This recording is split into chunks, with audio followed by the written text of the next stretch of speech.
Institute of Brain Affairs. I'll just interrupt your mingling for a moment to give you the safety briefing. So I just want to call your attention to our emergency safety and exit procedures.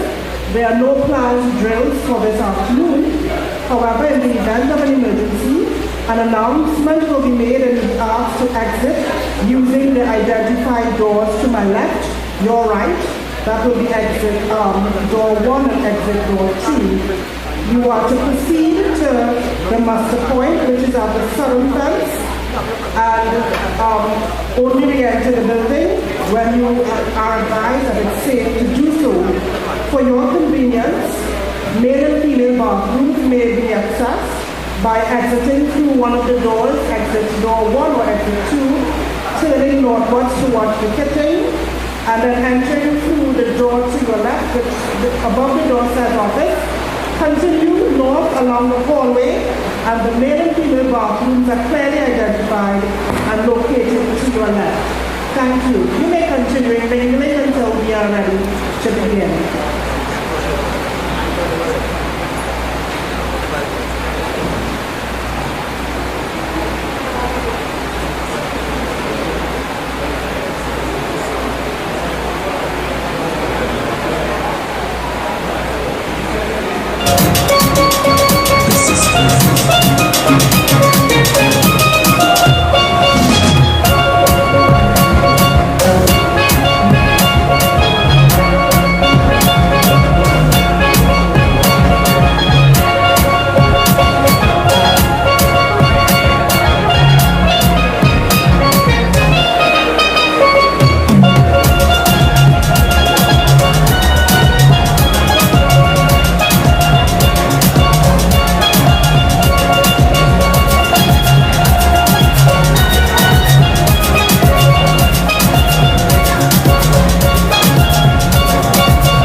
that we can begin this afternoon's proceedings.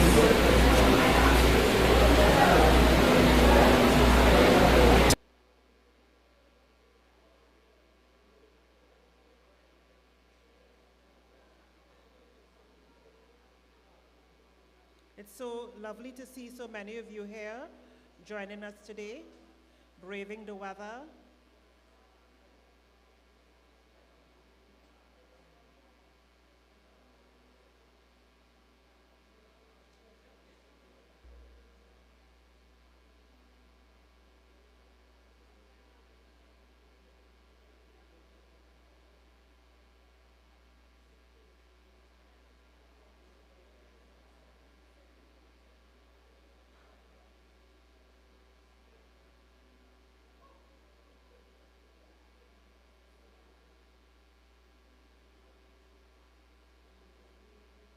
May we all stand for the national anthem.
You may be seated.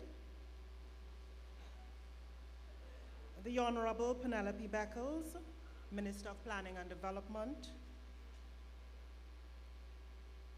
His Worship Faiq Mohammed, Mayor of Chaguanas. Chairman of the Tunapuna Piarco Regional Corporation, Mr. Kwesi Robinson. Alderman Marissa Ramlogan, Puran Manguru, and Karan Nanko.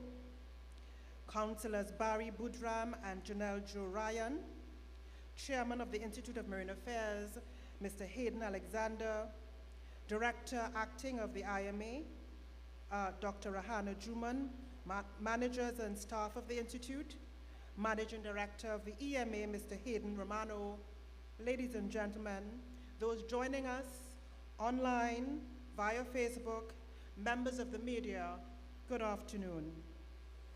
It's a pleasure to welcome all of you gathered today at the Institute's 7th Community Symposium entitled Community and Ecosystem Connections, Improving Human Well-Being and Sustaining Livelihoods. I'm Alicia Carter-Fisher. I'm the Chief Information Officer at the Institute, and it's my pleasure to be your host for the first part of our proceedings. The results of the studies to be presented here later on were part of a broader regional undertaking called the Caribbean Large Marine Ecosystems Project, or CLME+, implemented by the United Nations Development Program and funded by the Global Environment Facility over a 5-year period. Its aim, assisting participating countries from 2 large marine ecosystems, namely the Caribbean and the North Brazil Shelf, to improve the management of their shared living marine resources using an ecosystem-based management approach. Here in Trinidad and Tobago, our funding was put towards supporting the agricultural communities which operate in close proximity to the Caroni Swamp. Over the years, research conducted by the IMA had indications of agricultural practices impacting on the health of natural watercourses, aquatic and marine spaces. Today's exercise will therefore report on our studies coming out of the CLME Plus project and provide an update on the intervention strategies employed. Before we take it further, it's fitting at this time to hear from the Chairman of the Board of Directors, or the Board of Governors, sorry, of the IMA, Mr. Hayden Alexander, an engineering and management professional with over 15 years experience in the field of chemical and process engineering, operations and project management. Mr. Alexander is in his second term of office as chairman, having been appointed in 2017, and then in 2020. He has undertaken, together with his colleagues, an ambitious and visionary task of transforming the IMA into a premier research organization in the region. Chairman, it is my honor to welcome you to the lectern to bring opening remarks.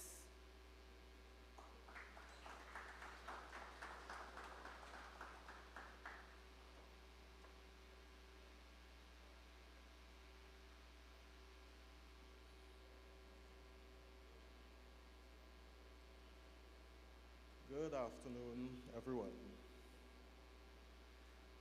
The Honorable Penelope Beckles, Minister of Planning and Development, His Worship Faik Mohammed, Mayor of the Borough of Shoguanas,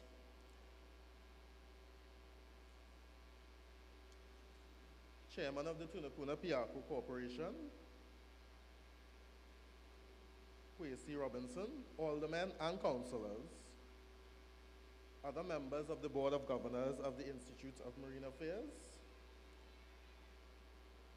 the Acting Director of the Institute of Marine Affairs, Dr. Rehana Juman, Managing Director of the EMA, managers and staff of the IMA, students, members of the business, environmental communities, and NGOs, representatives of the media, ladies and gentlemen, good afternoon again. On behalf of the Board of Governors, management and staff of the IMA, it is indeed a pleasure to deliver the opening remarks at the IMA's 7th Community Symposium in the spacious and lovely venue here at the Warrenville Regional Complex.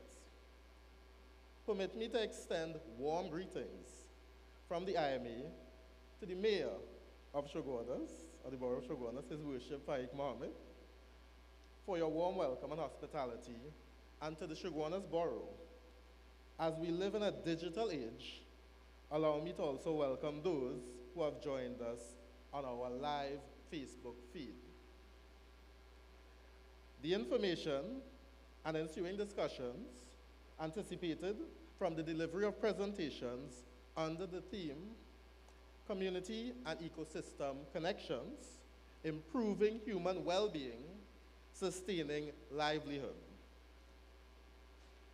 This seeks to provide an opportunity for all of us here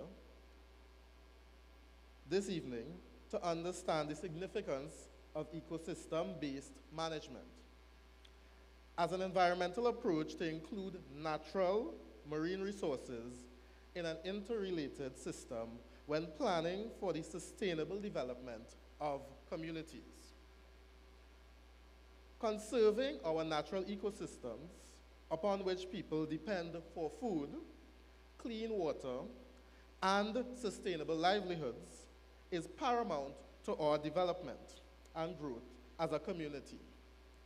Natural resources such as our mangrove forests, wetlands, coral reefs, and seagrasses, to name a few, aid in regulating our climate and supporting our overall well-being.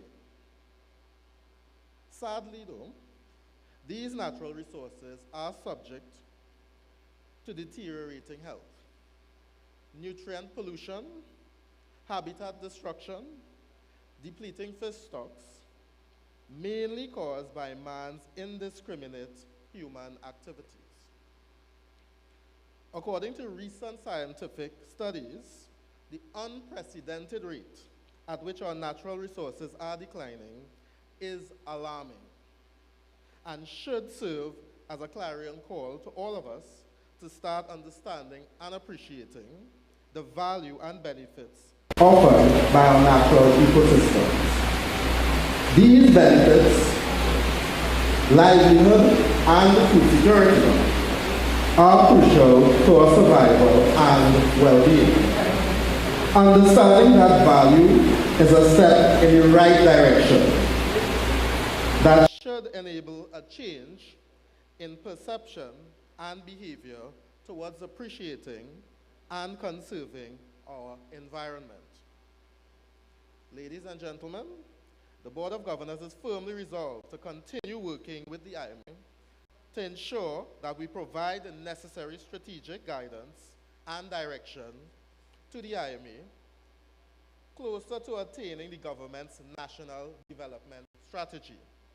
That is, Vision 2030. The government has placed the environment, Theme 5, center and front of our social and economic development plans, demonstrating that our natural resources and ecosystems are not an afterthought, but very much integral to our national development. In this way, the Board of Governors, through its strategic plan and policy direction, implemented in the IMA, facilitates an understanding of the marine ecosystems and natural resources, and transforms that understanding of the marine ecosystems and natural resources into critical marine environmental intelligence.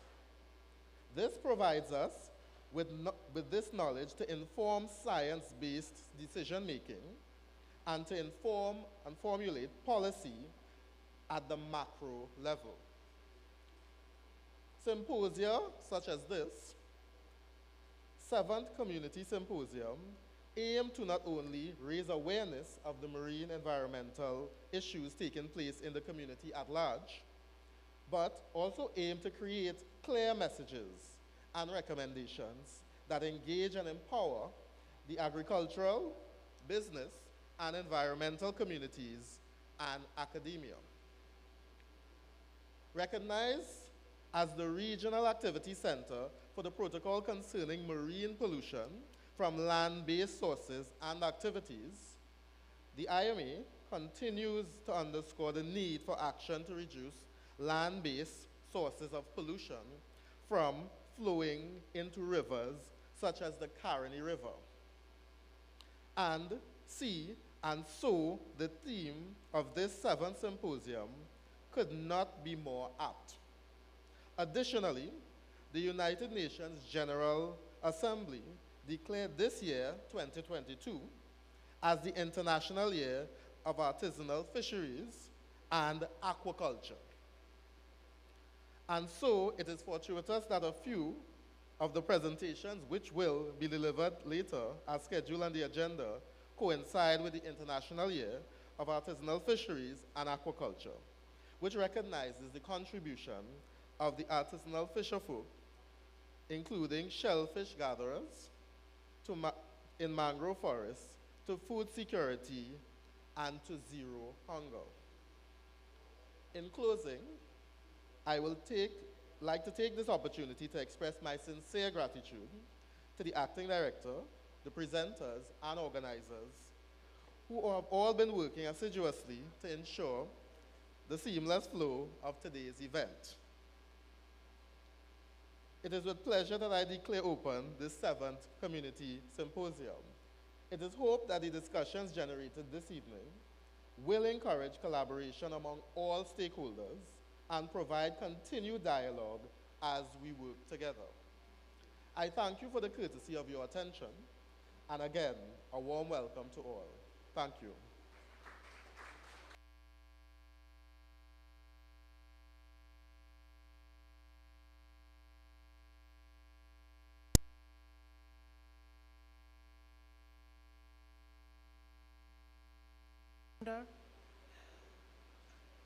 Thank you for highlighting the UN International Year of Artisanal Fisheries and Aquaculture. And having done so, I would like to invite everyone here to listen to I-95.5 tomorrow morning at around 7:20, where we have Beyond the Blue, a broadcast brought to you by the Institute of Marine Affairs and with the kind sponsorship of Republic Bank. And we celebrate all things artisanal fishers, all things fisheries, all things related to the fisheries sector. And you can also check our website, www.ima.gov.tt, for more information on Beyond the Blue, from the ocean to our tables, and on the International Year of Artisanal Fisheries and Aquaculture. Thank you again, Mr. Alexander.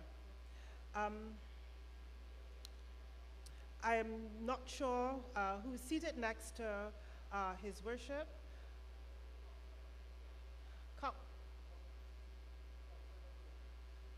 I'm not hearing you, but welcome. Councillor for Canupia, welcome, sir. It's lovely to have you. Thank you for joining us. We are being hosted here in the lovely borough of Chaguanas, so it's fitting to hear from its mayor, His Worship Faiq Mohammed, an avid champion of the interest of his burgesses. His Worship was elevated in 2020. Your Worship, we are indeed delighted to hear from you this afternoon, and I take this opportunity to thank you for your gracious reception of the IMA here in the borough. Your Worship.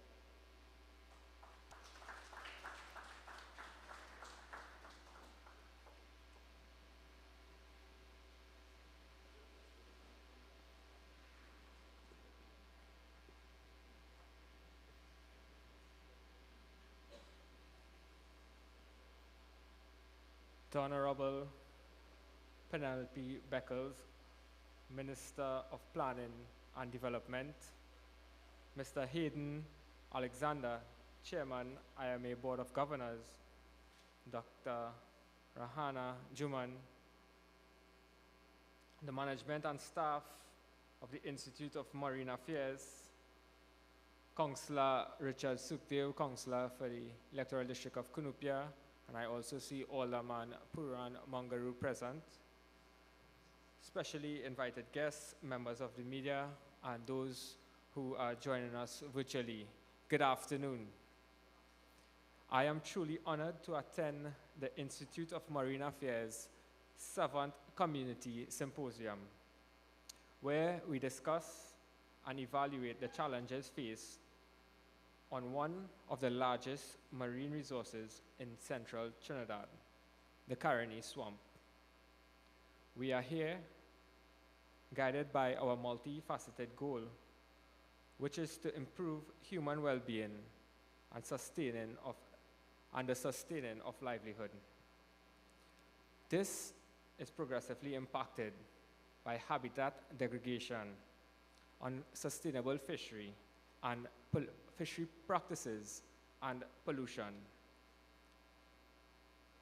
This particular research examining the approaches aimed at reducing pollution from agriculture is one in which I pursue a keen interest, as it directly impacts sources of income for farmers, fishermen, tour guides, and our quality of life altogether.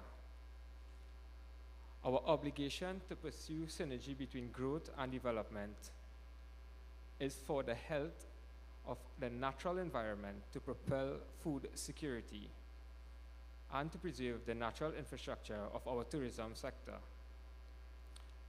As I stand amongst these brilliant minds who are utilizing science in a meaningful way to address challenges of a sustainable development, we owe you a great debt of gratitude.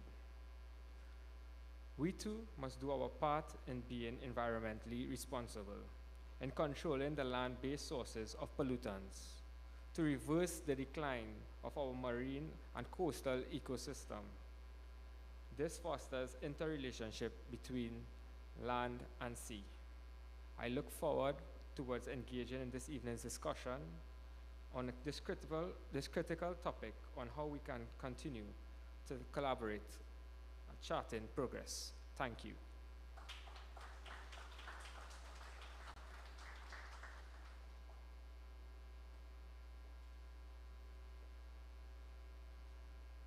Thank you, Mayor. We do indeed look forward to collaborating with your office more closely and with the offices of the various corporations in around Chaguanas, Couva, and the environs. I take this time to recognize the councillors and aldermen in our midst. Welcome. Our feature address is being delivered this afternoon by the Minister of Planning and Development, an attorney at law, diplomat. The Honorable Penelope Beckles has had a long and distinguished career in the public service. Known for her down-to-earth and amicable demeanor, Minister has been a passionate advocate of youth development, gender, equality, and justice. She has also championed the environmental interests of Trinidad and Tobago, both at home and abroad. It's indeed a privilege to hear from the Honorable Minister of Planning and Development this afternoon. Minister, I invite you to the lectern.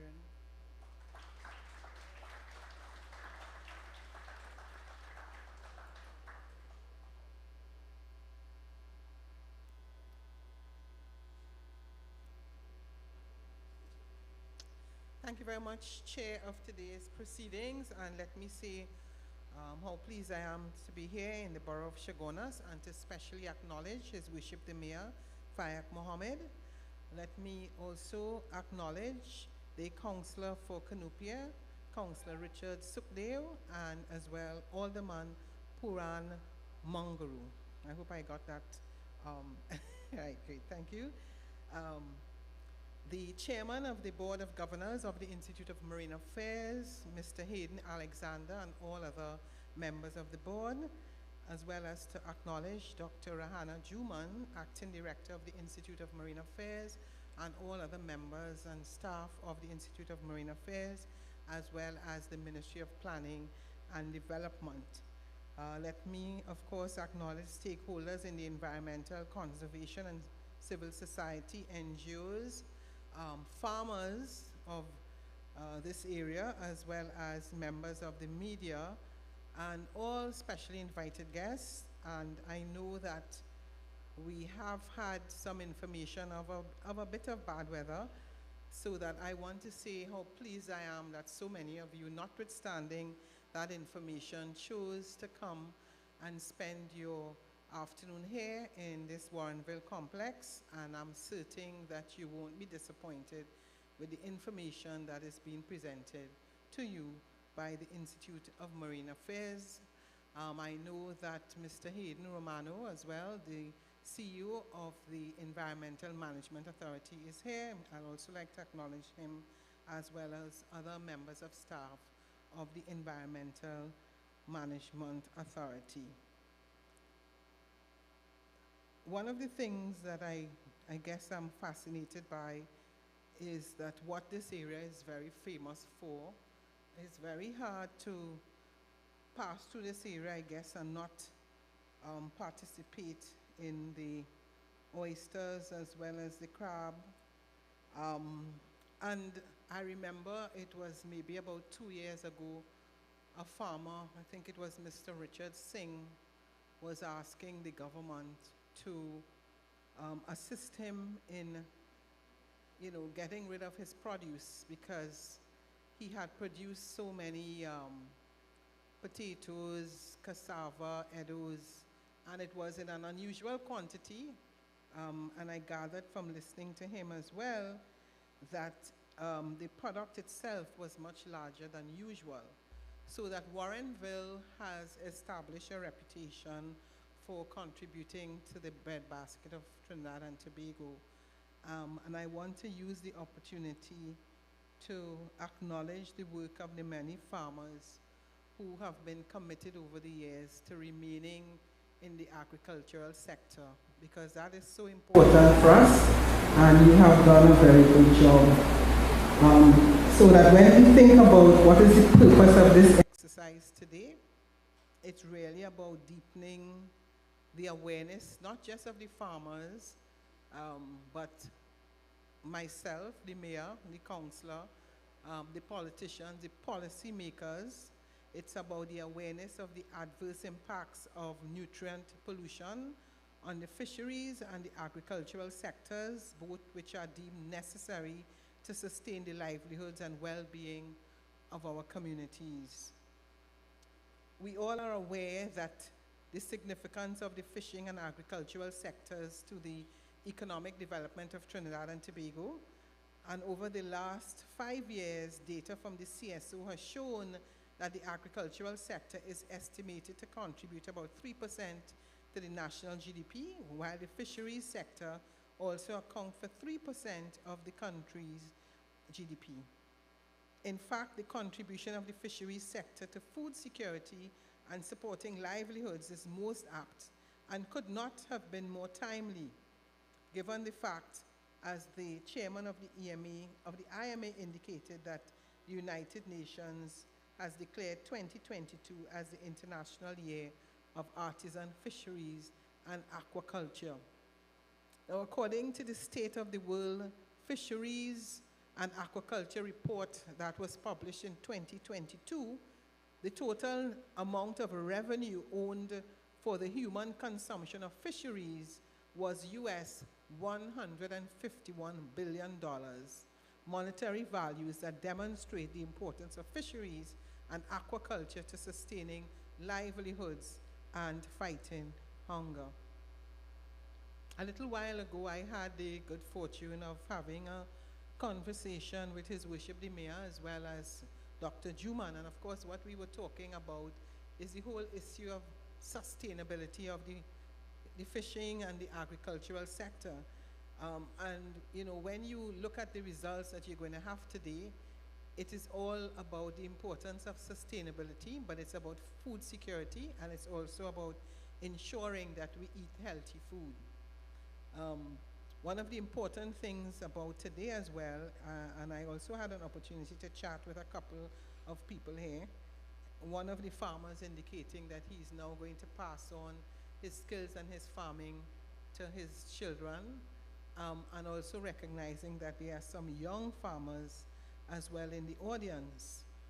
So when we talk about nutrient pollution, as we learn in more depth during the symposium, we know that it is often as a result of direct result of human activities.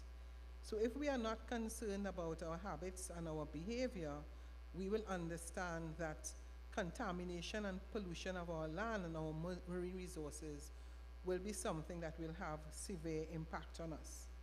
So the question will be, how can communities earn a livelihood when they are subjected to high levels of toxic waste? Our environment, as we know, is such an integral part of our health and well-being that it should not be considered as an afterthought when managing our economy. Instead, environmental management should be integrated into our national economic and fiscal policies.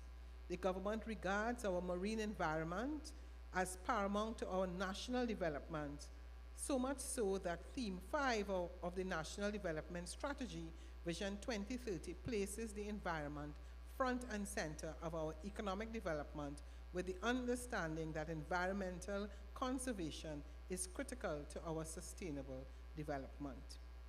We also know that environmental conservation can also earn revenue. Several scientific studies published over the last decade have demonstrated the monetary value that can be derived from terrestrial, marine, and coastal environments. One such approach is the ecosystem-based management approach. And the ecosystem-based management approach, which incorporates an economic and non-economic value to marine biodiversity, aims to restore, protect, and strengthen the resilience of the marine environment ecosystem. So having regard to this, the EMA's national agency implementing an ecosystem-based management approach and is assigned the responsibility of addressing the impacts of land-based sources of pollutants on critical coastal habitats, such as mangrove forests, under the Marine Ecosystem Project entitled Strengthened Ecosystem-Based Management Frameworks and Ocean Governance in the North Brazil Shelf Large Marine Ecosystem. I want to use this opportunity to acknowledge and applaud the work of the board and management of the Institute of Marine Affairs, and their commitment, their long-term commitment to the conservation and protection of our natural marine resources. Yes. I commend the Institute of Marine Affairs for its ongoing monitoring of our coastal and marine resources and its continued research and dissemination of research data and analysis, both of which underpin the ministry's effort to formulate policies and enact legislation. Consistent with the United Nations Sustainable Development Goal number 14, Life Below Water, and committed to achieving the deliverables espoused in Theme 5 of the National Development Strategy Vision 2030. The Ministry of Planning and Development remains committed to supporting the IMA in its ongoing research and monitoring efforts and its capacity as the regional activity center of the Cartagena, Portugal, by ensuring the following, and that is the amending of the Trinidad and Tobago Water Pollution Rule 2019, the appointment of the Interministerial Committee to oversee the implementation of the Integrated Coastal Zone Management Policy framework, and of course the development of a marine spatial for the Northwest Peninsula of Trinidad and Tobago. This symposium, as we said, follows from a series of symposia organized and convened by the IMA from 2016 to the present day, and it is my hope that thought-provoking, healthy, and fruitful discussions and outcomes will form part of the larger conversation. Now, I would just like to close by saying that I have taken note of the fact that there are many of you in this audience, you know, who, when the time comes to give feedback, can give feedback to the IMA, to myself, to the mayor, and to the councillor. So I hope this won't be one of the sessions where you would not say something about what you feel about the results and probably other things that are affecting and impacting on you as persons involved in the fishing industry and the agriculture industry.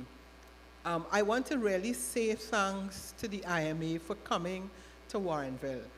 And the reason why I made the extra effort to come here today is because we acknowledge the importance of coming to communities, smaller communities, and communities like yourselves who have a very important contribution.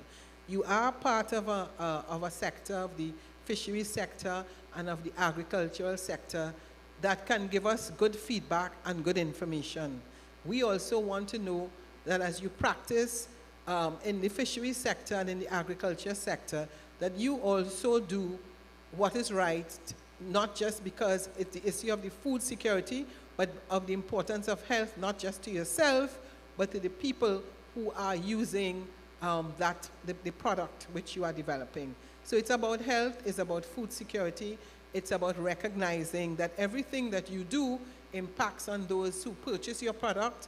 And of course, if the nutrients goes into the river, goes into the swamp, continues on its way, because it's not just that it's going to stay there, it's going to affect everybody, those who eat, and those as well who are, you know, in terms of impacting overall, in terms of the water supply. So I just want to say that it's important for us to hear from you. I want to acknowledge the work of those who continue to collect data. So often, you know, there is the accusation that policy is being made and we don't have the data, and we don't go out in the field often and hear from those who are being directly impacted by the policy decisions. So that is what today is about. We have done the research. The IMA has done the research. They also have the benefit of working closely with the Environmental Management Authority. And at the end of the day, as the Minister of Planning and Development, I too will be in a better place to make better policy. The mayor and the councillor, they would also be in a better place. I mean, they are already persons who have a good understanding of their community, but they would also be in a better place because they would have what you call hardcore data and research that would also help them to understand a little better some of the challenges that the farmers and those involved in the fishery sector have in this area. So again, I want to thank all of you for coming. I want to especially again say thanks to the IMA for the excellent work, and I look forward to hearing the results. Thank you.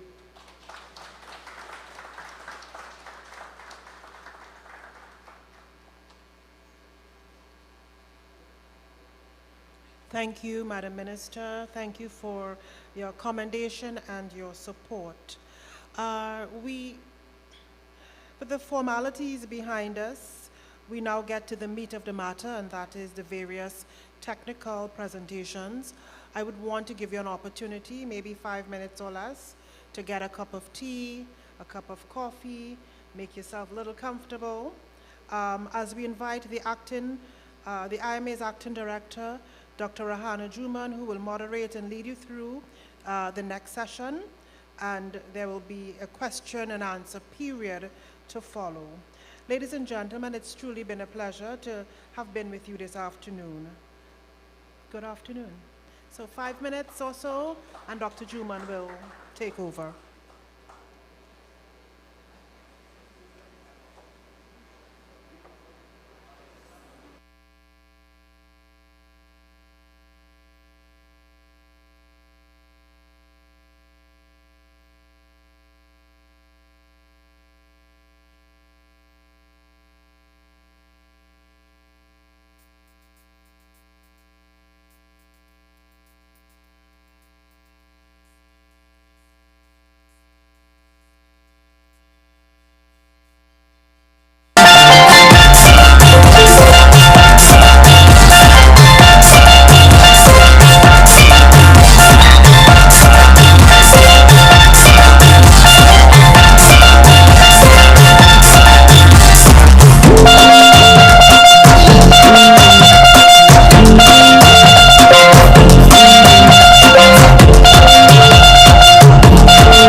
the Honorable Minister of Planning and Development, His Worship Mayor of Chaguanas, Chairman of the Tunapuna Piarco Regional Corporation, Aldermen and Councillors, IMA Chairman and members of the Board of Governors, Managing Director of the EMA, managers and staff of the IMA, ladies and gentlemen, members of the media, good afternoon again and welcome to our 7th Community Symposium today.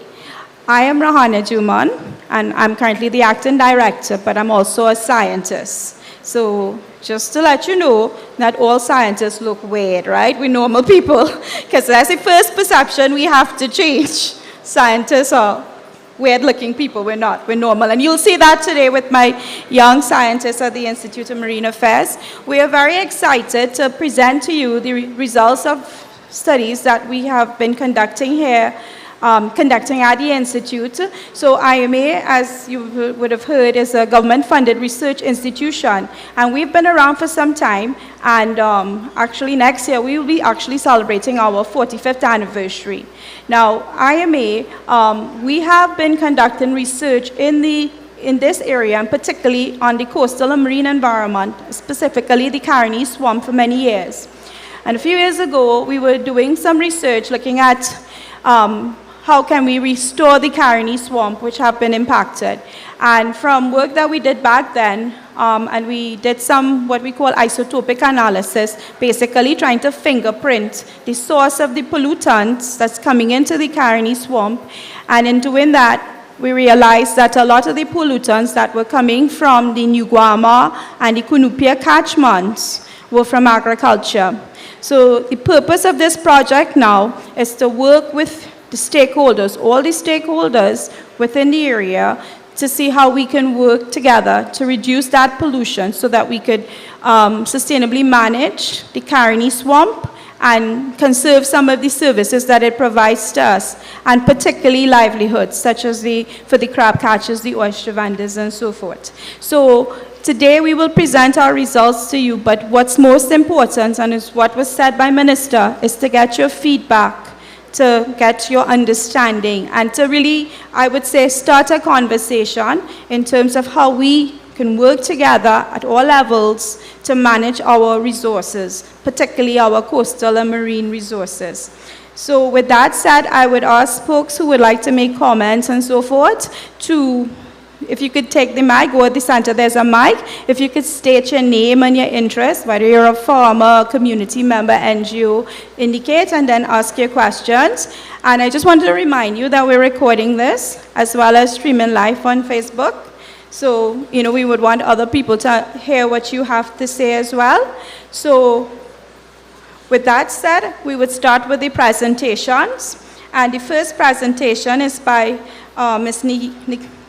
Nikia Gooding, right? Nikia is the GIS officer at the Institute of Marine Affairs. So Nikia is going to be presenting on the landscape, hydrology, land use, and the farming community within the Caroni Swamp catchment. She's basically going to tell us about the study area where most of this research was conducted. So, Nikia?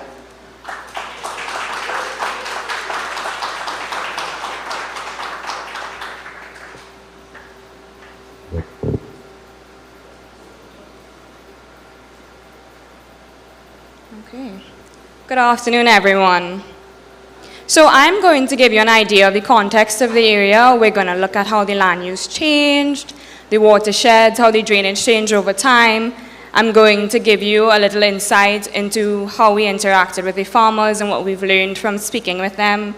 And then we'll just talk about some of the common concerns that they expressed and the link to the environment. So this study site crossed the boundaries of 4 different regional corporations: the Samoa Lavantilgo Regional Corporation, Tunapuna Piarco, Chaguanas, Cuba, Tabaquite, and Talparo Regional Corporations. And here you can get an idea of the urban areas in the study site. So, as some of you may know, ancient civilizations started off by settling in areas where there were accessibility to water courses and roadways, right? Like Mesopotamia. And you can even see that. You see some of the communities are very linear. So here we have an idea of the land use and how it changed over a period of 20 years, in 1994 and in 2014, where you can see in red the residential and industrial areas, as well as brown the agricultural areas. And it's very clear to see that in that 20-year period, there was a decrease in agriculture and an increase in urbanization. Usually when you have this, it kind of implies that there is an increase in surface runoff. Usually when there's an increase in surface runoff, you kind of expect that the rivers nearby will have more water flow in them. However, this was not the case in one of the major areas in the study site, which is the Cunupia River. So the Caroni River Basin is the largest watershed in the country. It makes up 17% of the land area in Trinidad. We'll just give it a second. But I can tell you a lot more about the Caroni River Basin in the meantime. So there was some dredging works done in the Caroni River, and because of those engineering works over time, the Caroni River no longer feeds into the Caroni Swamp. Instead, it flows everywhere. Everything that drains into the Caroni River, okay, so I think it's back on, but everywhere that flows into the Caroni River goes straight out through the Caroni mouth. It does not go into the swamp. There are only 2 sub-watersheds in the study site, which is the Caroni River Basin, that feeds into the Caroni Swamp now. So the Guayame and the Cunupia watersheds are the only 2 watersheds that feed into the Caroni Swamp. All of the other watersheds which make up the Caroni River Basin just feeds into the Caroni River, which only flows through the Caroni River mouth. It's very important for us to understand that, because then we can understand how the activity in each watershed then impacts the Caroni Swamp. So as Dr. Drummond mentioned, I'm the GIS research officer, so a lot of maps and graphics were actually used in my presentation. But I could attempt to do some of it verbatim. Just give me a minute.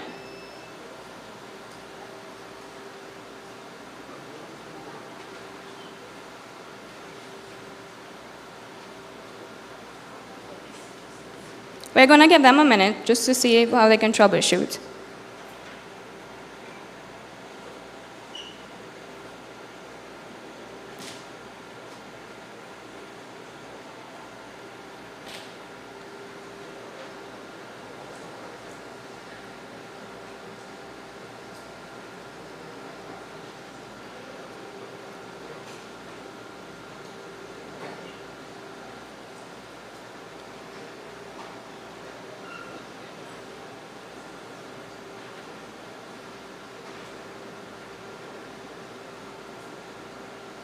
Great. Wonderful. Thank you so much. Okay, so the watersheds that we are particularly interested in are the Guayama and the Cunupia watersheds, as I said, because they're the ones that drain into the Caroni Swamp. Now, the Caroni Swamp is the largest mangrove forested area in Trinidad and Tobago. It is the 2nd largest wetland, and it makes up it's a haven for biodiversity, and the mangroves in the swamp itself makes up for 63% of the mangrove swamp alone. So now we're going to look at how the drainage in the area changed over time. So in the early 1900s, for the Cipriani scheme, some of the lagoon was altered through engineering works.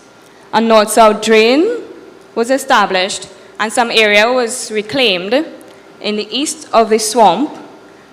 The north-south drain was established so that it can stop some of the tidal influences to get into this area. The land was reclaimed for agricultural activities, specifically rice production. And then in the 1950s, through another government scheme, some more engineering works took place, and this focus was mainly about giving agriculturalists and farmers a source of irrigation. So we had some weirs made, as well as some canals, irrigation canals that were established. And this is likely what the drainage now looks like in this area. So we have the Guayame watershed and the Cunupia watershed. So some of the information that farmers expressed to us that were particularly important for their own planning and forecast of when they should prepare land, what crops they should produce, when they should plant those crops, lied especially in rainfall trends. So we looked at some rainfall data over the span of several decades, 1981 to 2018, and you can see from the first graph here that during the dry season, through that period, the rainfall was more or less static, meaning there was not much of a change. But in the wet season, there was a gradual decrease as it came closer to more recent years. This implies that farmers now they weren't able to use rainwater as much as maybe older generations were able to use it for irrigation. We looked at the Cunupia River, where we measured some of the water flow in the river over time as well. And you can see that there's a general decrease in both seasons, but a very significant decrease in the wet season. This also implied that farmers were more strapped for irrigation sources. It should also be noted that in the Cunupia River, right downstream of where we measured the water flow, there was a very dense agricultural area. The Jerningham agricultural area was located right after where we measured this water flow. And this implies that they were now receiving less water. This river is also a very instrumental river that feeds fresh water into the swamp. So farmers are getting less water, they're using some of that water, so that means less water is now going into the swamp. So we mapped some of the agricultural areas across the season, so in April of 2018 and in September of 2018. And the definition that we used to map these areas, we used Google Earth imagery, and it was basically land that was prepared for plowing, land that already had rows of crops, and lands that appeared as if it was prepared for any kind of agricultural activity. And you can see that between the dry and the wet season, the amount of agricultural activity doubled.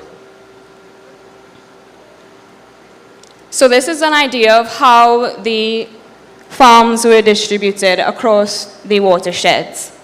We engaged 221 farmers across 6 different areas, and we clustered these areas based on established community lines from the CSO data like Warren, Kelly Village, Bucal, Jerningham, Cunupia, and Felicity. We geocoded over 1,000 farms, 705 Ministry of Agriculture, Land and Fisheries, and 319 NAMDEBCO farmers. So we interacted with these 221 farmers. We had surveys over the phone, we had interviews, and we listened to them when we were engaging with them. They expressed to us that most of them preferred to conduct their activity in the wet season, but there were farmers that farmed in the dry and the wet season. On the small acreages, so like the half-acre plots, up to 10 acres of plots, there were mixed food crops. There were close to 40 different food crops that were cultivated. But on the larger acres, there was definitely a focus between like 1 to 5 different food crops. The fertilizer used throughout the area was very widespread. In both seasons, the preferred organic fertilizer was chicken manure, and in the both seasons, again, the inorganic fertilizer that was preferred was NPK fertilizers like Bucon and Nutrex, but nitrogenous fertilizers were also used, such as Cal Nitro. The other thing that we noted was that in the dry season, the inorganic fertilizer application was more than the organic fertilizer application, except for all the communities, but except for Cunupia and Jerningham. In the wet season, however, the organic was more than the inorganic fertilizer application in more than half of the agricultural areas. But in both seasons, the compound fertilizers were used in the largest quantities.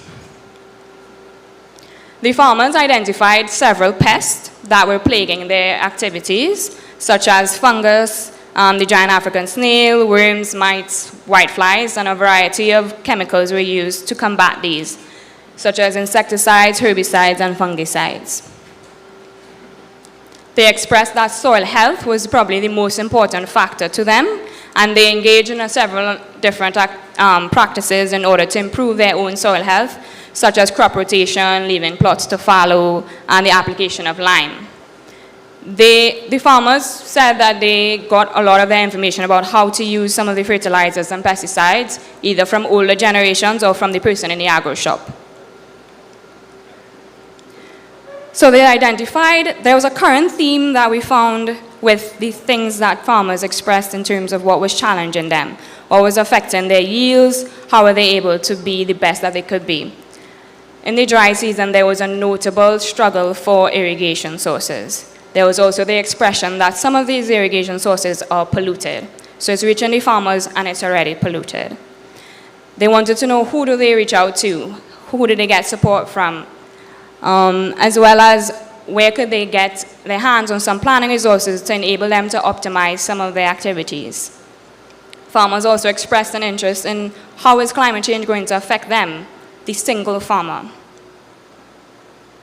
So because of some of these concerns that we gathered, and we realized this was really what they're very constrained by, we realized that irrigation was the current theme, this is number one. And what was really interesting, remember I told you, where we measured some of the water flows in the Cunupia River, right downstream from them was a big agricultural activity, the Jerningham community. If they are getting less water, and they are using the water, and it's going to be less water feeding into the swamp, it means that the swamp now has less fresh water inflows. This has implications on the ecological health of the swamp, as well as what is the level of polluted water that's now going into the swamp. Okay, thank you very much for listening. We'll now field some questions. If anyone has questions, there's a mic behind Mr. Charles. Yeah, We have a question and answer session at the end, but if there are any burning questions, comments for Ms. Gooding, you could come to the mic. Okay then. Well, I guess not. So thank you, Ms. Gooding, for your presentation. I just wanted to add something that Nakia probably forgot to mention. A lot of farmers expressed concern about saline intrusion. Again, you know, with less water, she would have shown where the hydrology would have changed over time. And we would have constructed drains before to basically drain the land so we could plant and live and so forth. And now we have less water going out, right? And with sea level rise, we probably have more seawater coming in. And we have shown in earlier studies where the mangrove forest itself has actually expanded further landward, and we know that farmers also expressed a concern with salinization, or more salt water coming in, that again will reduce the amount of water they have for irrigation. So just wanted to add that as well. We will now move on to our second presenter, which Dr. Darrell Banju, who is currently the Acting Deputy Director at the Institute and Analytical Chemist. And Dr. Banju is going to look at the assessment of nutrient pollution in the Cunupia, Guayama catchment of the Caroni River Basin. So, Dr. Banju.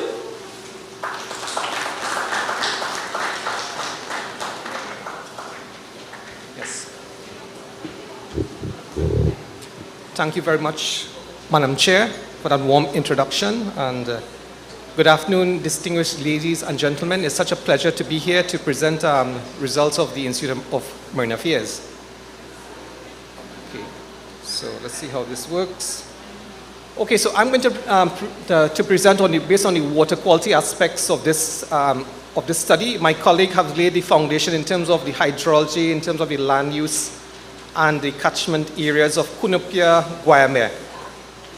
Okay, so this is the, okay, sorry. I think.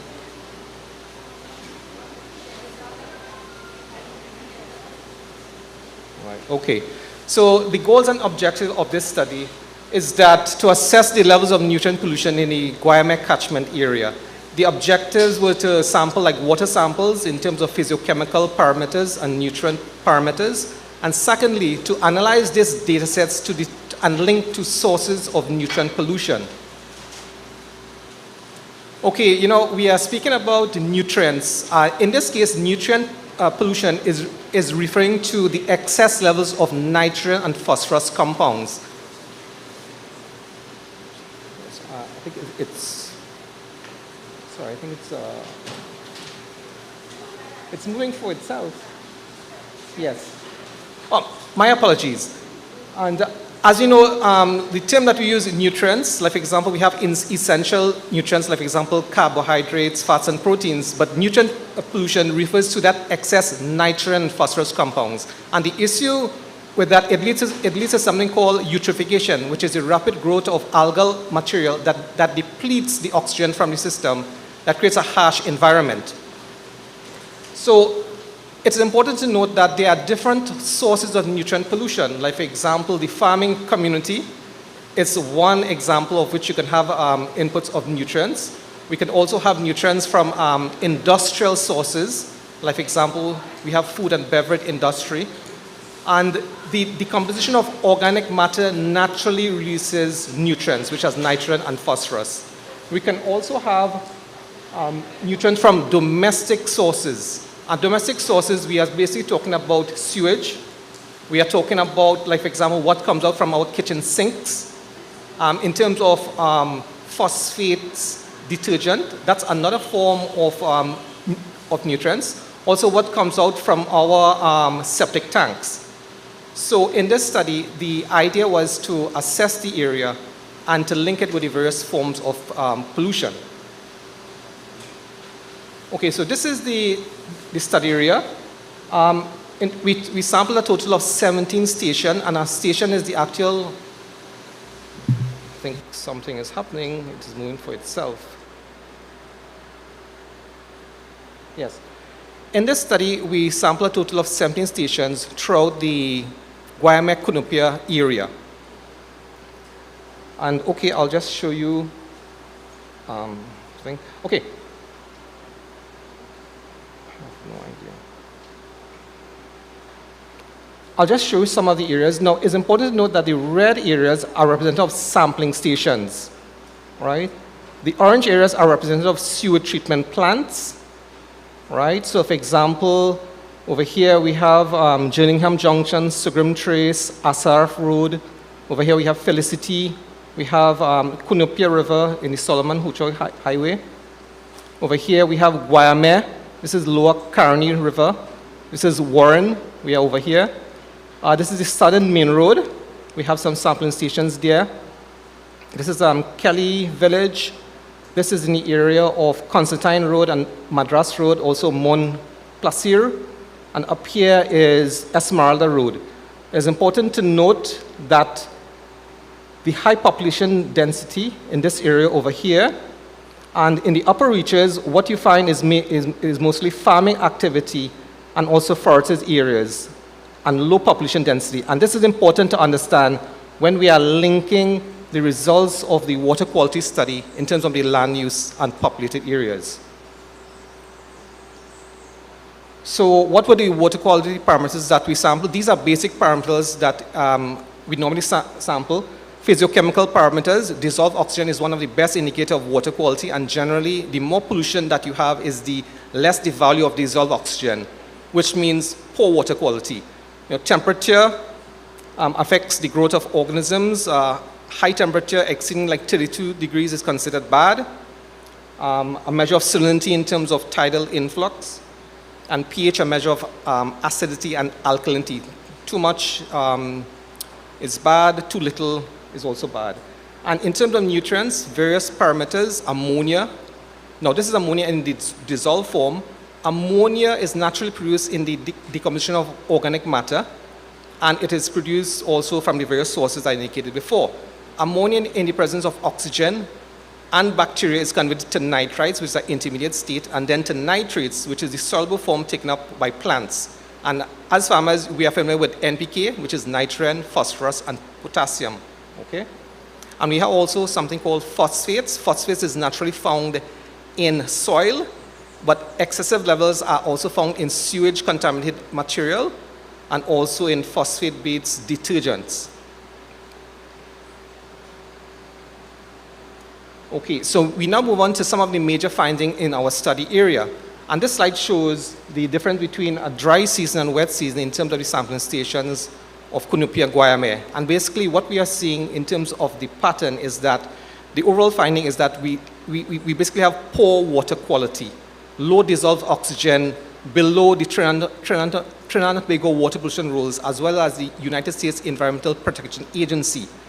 Now, a low value of dissolved oxygen means poor water quality. A high value means good water quality. So from this, what we are saying, there are 1 or 2 sites that had good water quality, like for example, Lower Caroni and Lower Guayame.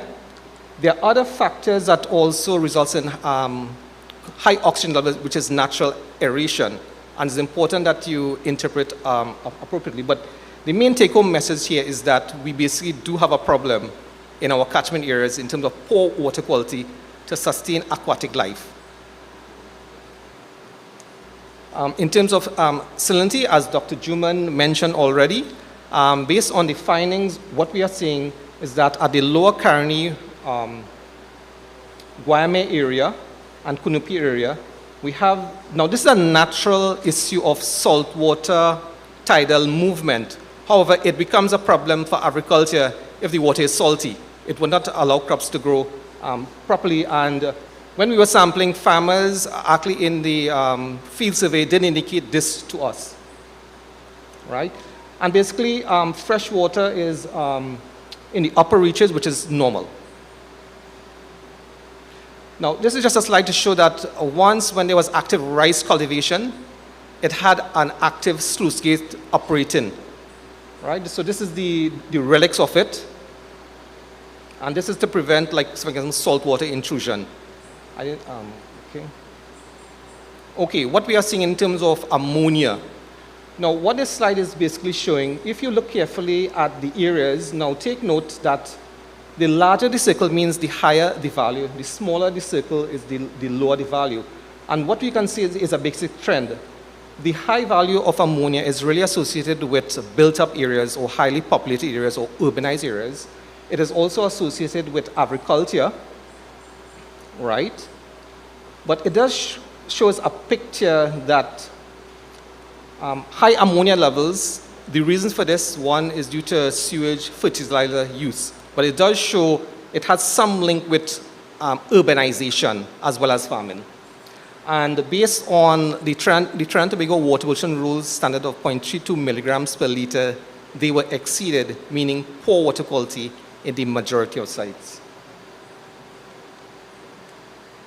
Phosphates showed similar levels of pollution where the majority of the sites exceeded the Trinidad and Tobago water pollution rules, meaning we do have a nutrient problem. And again, similar to the ammonia, what we are seeing is that the levels of ammonia found are more closely related to build-up areas as well as agricultural areas. Okay, now this is just some slides just showing the water quality, evidence of nutrient pollution due to the macroalgal growth in green and also the issue of pollution. This is at Felicity. This is at Lower Caroni River in the highway. Note the high turbidity. In the dry season, what is interesting to note that this is converted to an oxidation pond because of the high amounts of nutrient inputs and the anaerobic respiration. It leads to something called hydrogen sulfide being produced, which is the bad smell. And this is due to the large amount of pollution. All right, this is also at Kunupia in the highway, of which you can see the visible evidence of algal material which is stemming from excessive nutrient pollution. We also have some caimans there. I don't know if they're looking out for a fish or two. But when we are putting on our probe, they actually come to actually bite it. I don't know if that's some kind of symptom of they're looking for fish or something to eat. Okay, now this slide shows a comparison of 20-year data to the present study that we have done, and it shows the area of Guayame, Kunupia, and Caroni, right? Now the red lines are the criteria lines that if they are exceeded, it's related to poor water quality, right? And basically what we are seeing is that both Guayame, Kunupia, are we seeing an increase or decrease in levels of ammonia? It has actually increased. So despite the fact that we have, like for example, very good our water pollution rules that came out in 2001, it was amended in 2006, It was further amended in 2019. The issue still is that enforcement is an issue where we need a pollution reduction strategy, right? Now, this is a summary slide of some key factors why we are having this problem. Well, one, now note this is not only unique to Trinidad and Tobago. This is across the region, that we have a low percentage of sewage coverage that leads to sewage contamination. We spoke about, for example, farming practices, excessive use of fertilizers that cause nutrient pollution. We also have the issue of malfunctioning sewage treatment plant. A study was done in 2011, 2017, which is the JEF CREW project, which is the Caribbean Regional Fund for Wastewater Management. And across the region, it was established that throughout the region, there is poor maintenance of sewage treatment plants. And as a result, we have untreated effluents entering our water systems. Right now, another area is industrial effluents coming out from industries that also does release pollution. Now, Trinidad and Tobago is very unique among the Caribbean islands because for a small country, we are highly industrialized. And yes, we do have policies, like for example, we have a net environmental policy. However, what is required is a specific policy to address this issue of nutrient pollution, right? But we do have policies, we do have instruments in terms of managing pollution as a whole. But for the specific nutrient pollution, this is what we need to do in the future. And the way forward, definitely what we are saying is that we definitely need an action plan for wastewater management. And note, this is not unique to Trinidad and Tobago, this is across the region. Specifically, it's very interesting to note that in the operation of wastewater treatment plants, what is lacking in the region is really we do not have discharge criteria for loading of nitrogen and phosphorus. And this is one of the main things that we have to implement not only in Trinidad, but in the region. And IMA as a regional activity center, we are working with the regional coordinating unit of UNEP to develop this criteria, of which it will now go to the Conference of Parties for acceptance and agreement, and then it becomes institutionalized in our country to generate the necessary laws and instruments. All right? We spoke about the issue of water issues, water scarcity. So it's not issue of water pollution, it's an issue of water scarcity. Another term which is being used is this issue called integrated water and wastewater management, which is key in the country and the area. And definitely what we see as important is further demonstration projects to now target different groups to bring about some change. And definitely we will be continuing this project in a different phase where we'll be probably utilizing this same study area to be managing a specific issue in terms of using a pollution reduction strategy. And it could be where, for example, a demonstration project to reuse domestic wastewater such that it can be used for agricultural purposes, which is well documented throughout the world, of which we need to adopt. So with that, I'd like to thank you all very much. So great, thanks so much.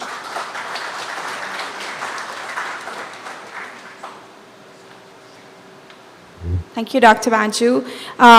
Any pressing questions, or you would wait till the end for discussions? Okay, then. Thank you very much. So, Doctor, we would have heard about the physical environment, we would have heard about the water quality, and now we're going to start looking at the fauna, the organisms that are impacted by this water. And the first one we're going to look at is the bacterial quality of oyster harvesting sites in the Caroni Swamp. And to present, we have Mr. Sheldon Ramuta, who is a microbiologist at the Institute of Marine Affairs. So, Sheldon?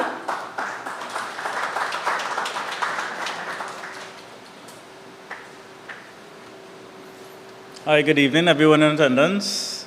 As mentioned earlier, I'll be presenting the biological aspect of the study. So, prior to what just presented, Dr. Banju, he presented the chemical aspect of pollution. I presented the biological aspect, in particular bacteria. So, what are some potential sources of sewage? Now, when we hear bacteria, there are many different types that could cause diseases, but this study just focused on the ones that come from sewage. So, there are two main sources of sewage, those that come from domestic and industrial. So unplanned communities, so these are houses that are not hooked up to a septic tank, so sewage could flow and eventually end up in the watercourses, or malfunctions to our systems. So if the sewage is not properly treated, it will eventually end up in the watercourses as well. Then from agriculture, unregulated farm waste. For if farm waste from animals is not disposed of correctly, once again it ends up in the watercourses. Improper manure treatment. A lot of farmers use manure from the waste from some of these animals as a source of nutrients for the crops, but there's actually a specific technique, protocol that must be done to make sure this manure is actually good to use and the bacteria in it is no longer viable. Another one is non-domestic animals. This is our everyday wildlife. So those found in swamp as well, these also could be a source of sewage. So we mentioned that we're going to be testing for bacteria in sewage. Now there could be hundreds of bacteria in sewage, but we don't have the resources to test for all of them. So what we do is that we look for indicator organisms. Now indicator organisms means that if these are present, that means all the others are present. If these are absent, the others are absent. So the three main types of indicator organisms we use for water is total coliform, fecal coliform, and E. coli. And the study, we also looked at oysters, and an important one is the Vibrio. So what we do is that we basically grow up these bacteria, and we count the number of colonies on the plates, and check to see if it's over a limit or not. So what happens if we were to swim in waters or eat something that have this sewage bacteria? Some symptoms could be within 24 hours, similar to food poisoning, diarrhea, vomiting, cramps, fever, nausea, headaches, okay? And what is this limits I mentioned about just now? So these limits were established first by the US Environmental Protection Agency and later adopted and established by Trinidad and Tobago water pollution rules. So, for example, the three I just mentioned, E. coli, Enterococci, and fecal coliform, these are the, for example, 35. If it's anything over that 35, that means it's unsafe. Now, there's two columns, one geometric mean. Geometric mean basically means that we take 5 samples randomly throughout 30 days, and this gives a better reading. Or sometimes we're not able to take 5 samples, we take a one-day sampling, and there's also a value for that. There's also other values for when we're testing directly where the oysters are present. So these values could be fall into different ways. For example, if we're testing for E. coli in the shellfish, if it's less than 230 colonies, it's actually safe to eat. You could actually eat this directly. But if it's anything more than 230, we need to do mitigation techniques. And we'll come to what these mitigation techniques in a later slide. Now, what's so special about oysters? Why are we testing sewage in oysters? Well, oysters, they actually filter feed, meaning that water basically pass through them, they trap whatever is in the water, and they expel the water. So they basically is, wherever the water has, they're basically trapping it. So they're pretty good, like if you have a polluted area, they're pretty good at cleaning up rivers. Now, the problem we have is that we like to eat oysters. So we have to be careful that the oysters we're eating is in a safe place, okay?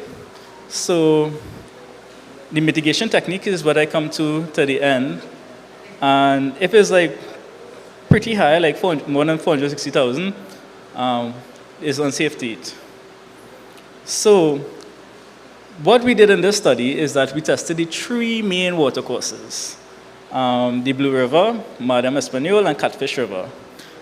We tested what we call inland stations and nearshore stations. So what we also need to note is that the Catfish River is actually protected. So this Catfish River is a protected area. So we looked at all the physicochemical parameters which Dr. Wanju just talked about, as well as the water sample where we got our bacteria from. So what was the results? In the dry season, we found that the Blue River and Catfish River was safe. The levels were pretty low in the oysters and in the water. So we found that it was actually very safe in the dry season, Blue River and Catfish River. In the Mar de Español, though, the inland station was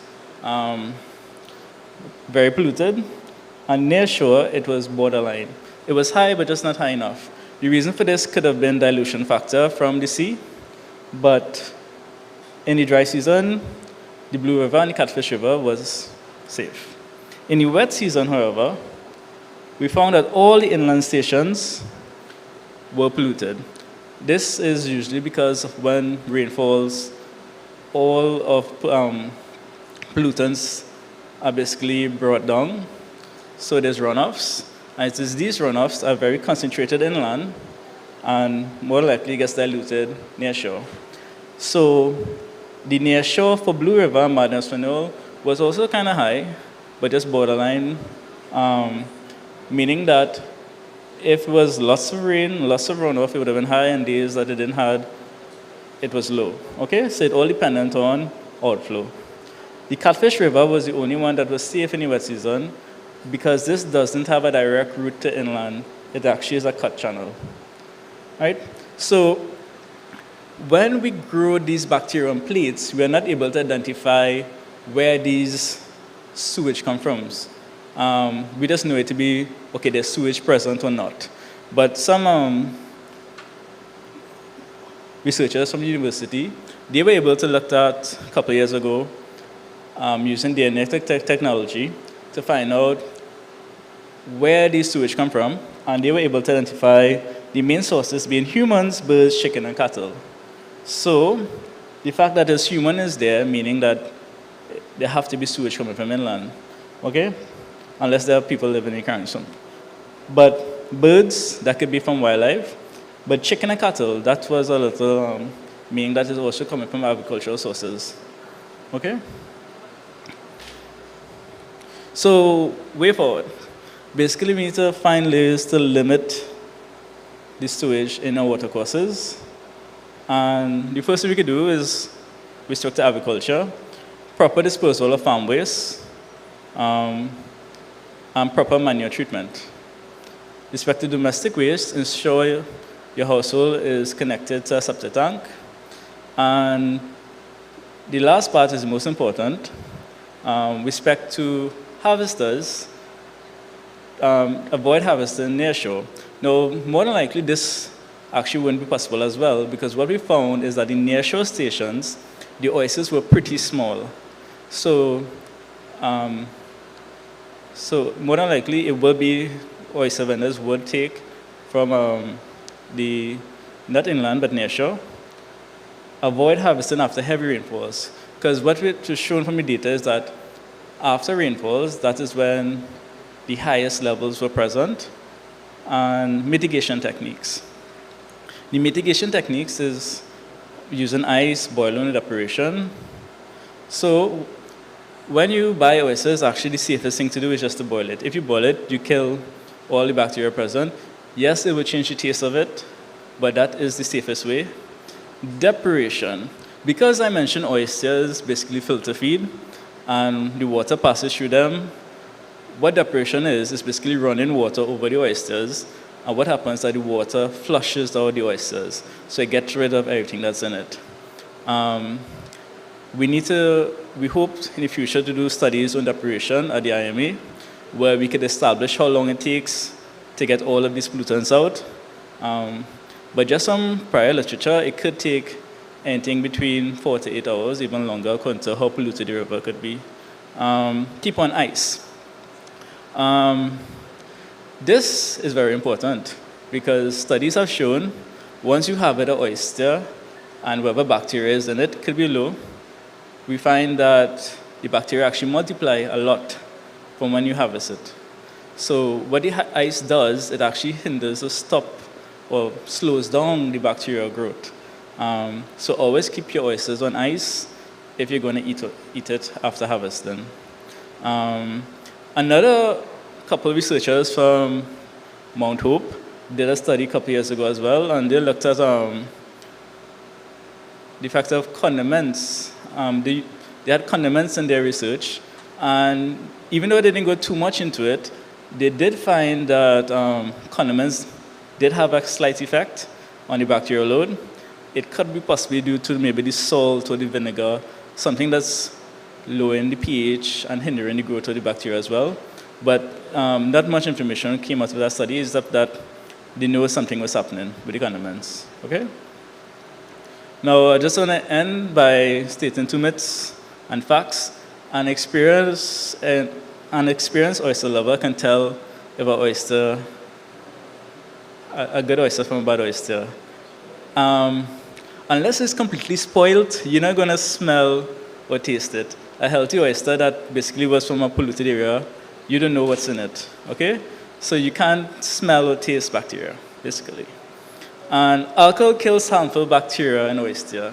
Alcohol might just hamper your judgment, but alcohol wouldn't kill the bacteria in the oyster.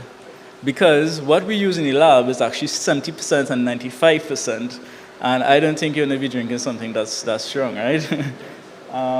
So I'd like to thank you. Feel free to ask questions or at the end.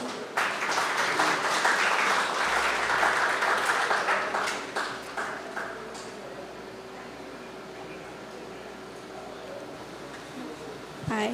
Thank you very much, Sheldon, for this presentation. Quite revealing. Any feedback, any comments? We encourage you. Any observations? So, from the earlier studies as well, we heard from when Nikia presented, she spoke about using a lot more organic fertilizers during the wet season, and a lot of it was chicken waste and so forth. And you see now in the wet season as well, you're picking up more bacteria in the oysters. And also to note is where the oysters are harvested, in the more inland area, right? Closer to the source, you're getting higher levels, but as you go further out, you're getting oysters that have less bacterial load. So that should guide where oysters are harvested. And of course, thank you, Sheldon, for the myth, because you know, us Trinidadians, we always think alcohol could kill everything. That is not the case. As Sheldon indicated, in the lab we use 70% and 95% alcohol, and we're still testing for bacteria, right? So any comments at this time? Okay then, so thank you, Sheldon.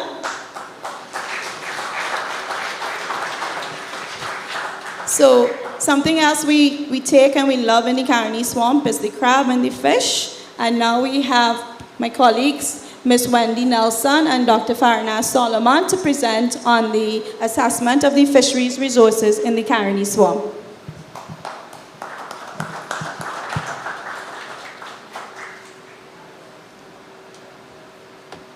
Good afternoon. So for this component of the project, we conducted an assessment of heavy metals in the blue land crab, Cadosoma guanhumi, as well as an assessment of pesticides in black tilapia, which is Ureochromis mozambicus. So just a little bit about the pollutants we tested for. We looked at heavy metals in crabs, and here we have a list of the heavy metals that we tested for. You have arsenic, barium, cadmium, etc. So heavy metals, they occur naturally in the environment. Okay, but a lot of the activities by man can actually increase their bioavailable concentrations. Some of the common sources of heavy metals in the environment would include things like industrial effluent, agricultural and urban runoff, sewage and domestic wastewater, as well as vehicular emissions. And one of the things that I found really interesting when we were doing this study was that when you talk about vehicular emissions, you're not just talking about like in terms of fuel, right? A lot of the car parts that we actually use, for example, tires, a lot of that is zinc. And so car dust on the roads, things like that, or brake pads. When you, from natural wear and tear, produces dust that settles onto the road, and then when rain falls, all of that goes into the marine environment. Very interesting. There's a lot of work done on that. There's also zinc. We use a lot of zinc in our housing for the roofing as well. All goes into the marine environment when rain falls. Okay? So some heavy metals are what we call essential elements, in that it's required by organisms in some of the biochemical processes, even in humans. But when it's in excess, it becomes toxic. They are very persistent in that they remain in the environment for a very long period of time. And because they can accumulate in organisms, they can become biomagnify as you move along the food chain, and then pose a risk to human health through consumption. So that's by eating the crabs and the fish, etc. Okay, and some of the known human health impacts of heavy metals would include things like birth defects, reduced IQ in children, as well as damage to organs such as the kidneys and the liver. So the second pollutant we looked at was organochlorine pesticides. We actually tested for 23 pesticides which were banned during the period 1989 to 2010 or were never registered for use. So these pesticides were used in agriculture or in mosquito control. Similar to heavy metals, the pesticides are toxic, they are persistent, they remain very long in the environment. Because they are bioavailable, they can accumulate in fatty tissue. Right? They also travel great distances, and they've actually found pesticides in areas where pesticides have never been used, such as in the Arctic, and it's all from atmospheric transfer. Okay? And similar to heavy metals, there's a risk to human health, things like birth defects, cancer, endocrine system. Okay? So here on the side, in this little box, these are the ones that we tested for, and they have a number of different names, so farmers would know things like DDT, dieldrin, and hexachlorobenzene. Okay? Right. So like I mentioned before, our target species were the blue land crab and the black tilapia. Everybody loves crab and callaloo. So the blue land crab is actually, this is a very common crab that's actually found from, I think it's like South Florida all the way down to Brazil, and it's very important in fisheries throughout its range. In Trinidad, it's one of the main crab species harvested locally, with the Carney Swamp being one of the main mangrove harvesting areas. Okay? Aquatic organisms or aquatic invertebrates such as crabs and shrimp, they are often used as bioindicators of heavy metal pollution because they actually collect more heavy metals than other organisms, say fish, because of evolutionary differences. We also thought it was a bit more suitable as well for heavy metals because it's less mobile than fish. So if you were to test a fish in the Carney Swamp, there's a lot of movement between the Gulf of Paria and the Carney Swamp, and we wanted to try to pinpoint the source of pollution kind of thing. Okay? And so while everybody knows black tilapia, you can see black tilapia being sold at the side of the road when you drive to the community or Felicity on any given day. And black tilapia is actually, it has a salinity restriction. So it's like fresh water and brackish water, so you get it mainly in the upper reaches of the Carney Swamp closer to land. And so just a little bit about our sampling. So for crabs, we had 12 sampling sites along the main water bodies, entering and passing through the swamp. Well, Nikia mentioned before, the Carney River no longer passes through the swamp, so we had 2 sites along the Carney River, but it actually empties in the Gulf of Paria, and it's quite possible for tidal influence from the Gulf of Paria to actually affect the Carney Swamp as well. Okay, we had 4 sites along the Blue River, which passes through the swamp from east to west. Then we had 3 sites along the Waima River, which drains the Waima watershed, 2 sites along the Cunupia River, which drains the Cunupia watershed, and then 1 at the Madame Espanol. And this is where the Waima and the Cunupia watershed actually drains into the Madame Espanol before it makes its way into the Gulf of Paria. Okay? So for the crabs, we sampled using bamboo traps, and we actually did a wet season and a dry season sampling for this. And seasonality is very important in Trinidad and Tobago because there are differences in rainfall, which may actually affect the flow of pollutants from land into the marine environment. Okay? So for fish, so I mentioned before, tilapia is more restricted to the upper reaches because of the salinity requirement. So we just had 4 sites with regards to tilapia. We had a site at the Blue River, 2 along the Waima and 1 along the Cunupia, and for this we used gill nets. So we just had actually, the sampling for the fish actually took place at the height of the pandemic, and you will see us in a slide later on in a little kayak wearing our mask sampling for tilapia, right? So we actually just did 1 season for fish, right? And so I will pass you on to my colleague Wendy, who will continue. Go.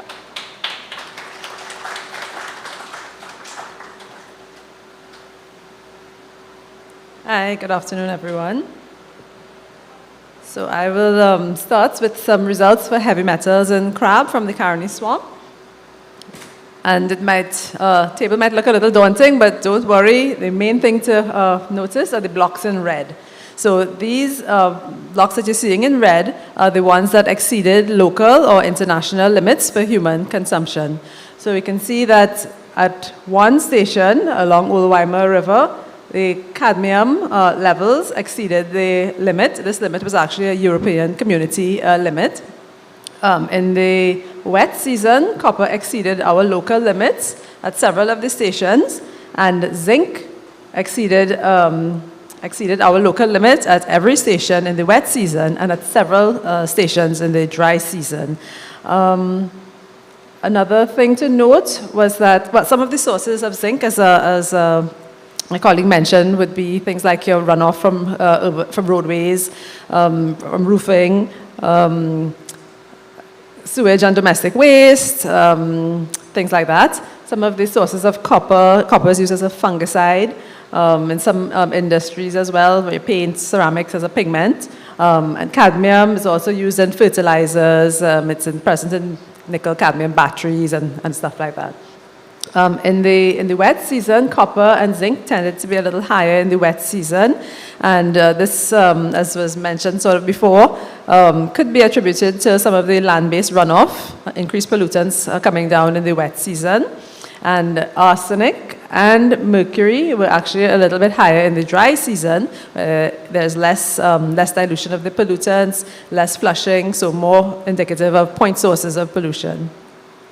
It should be noted, though, that even though the metals in the environment would be contributing to the levels in the crabs themselves, biological features of the crab, the age, the sex, things like that, would also influence the levels that are present in the crab.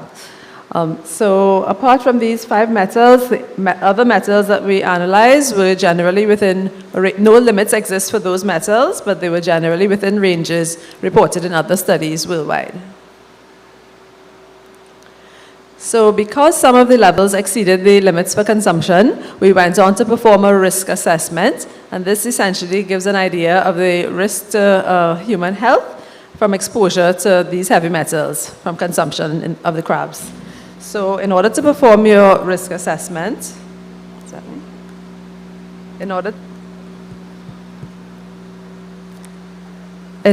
to perform the risk assessment, we need several pieces of information. Of course, we need the actual levels of the metals in the crab, but we also need information on other factors, for example, the body weight. And just like with alcohol, the more body weight you have, the more you're able to tolerate the substance. You also need the ingestion rate, as in like how much of the crab is being ingested. So for our study, we used a low consumption rate of 1 crab per week and a high consumption rate of 2 crabs per week. You also need the length of time that you expected to be exposed to the pollutant over the lifetime and the level expected to cause harmful effects over the lifetime. So we used what's called the oral reference dose from the United States Environment Protection Agency, and this sort of gives you the expected harmful effect, the level expected to cause the harmful effects over the lifetime. And the results of the assessment essentially showed that there was minimal, despite the fact that some of the levels are exceeding the limits for consumption, there was a minimal health risk due to consumption of the metals in the blue land crab for both low consumption users and high consumption users, as well as male and female, where it is slightly higher and lower body weight, as well as in the wet and the dry season. Okay, so this slide shows results for pesticides in tilapia from the Caroni swamp. And the first thing to notice is that only four of the pesticides, of the 23 pesticides tested, were actually detected. The other 19 pesticide compounds were too low to be detected in the samples. So the first two pesticides, DDD and DDD, are actually breakdown products of the famous pesticide DDT.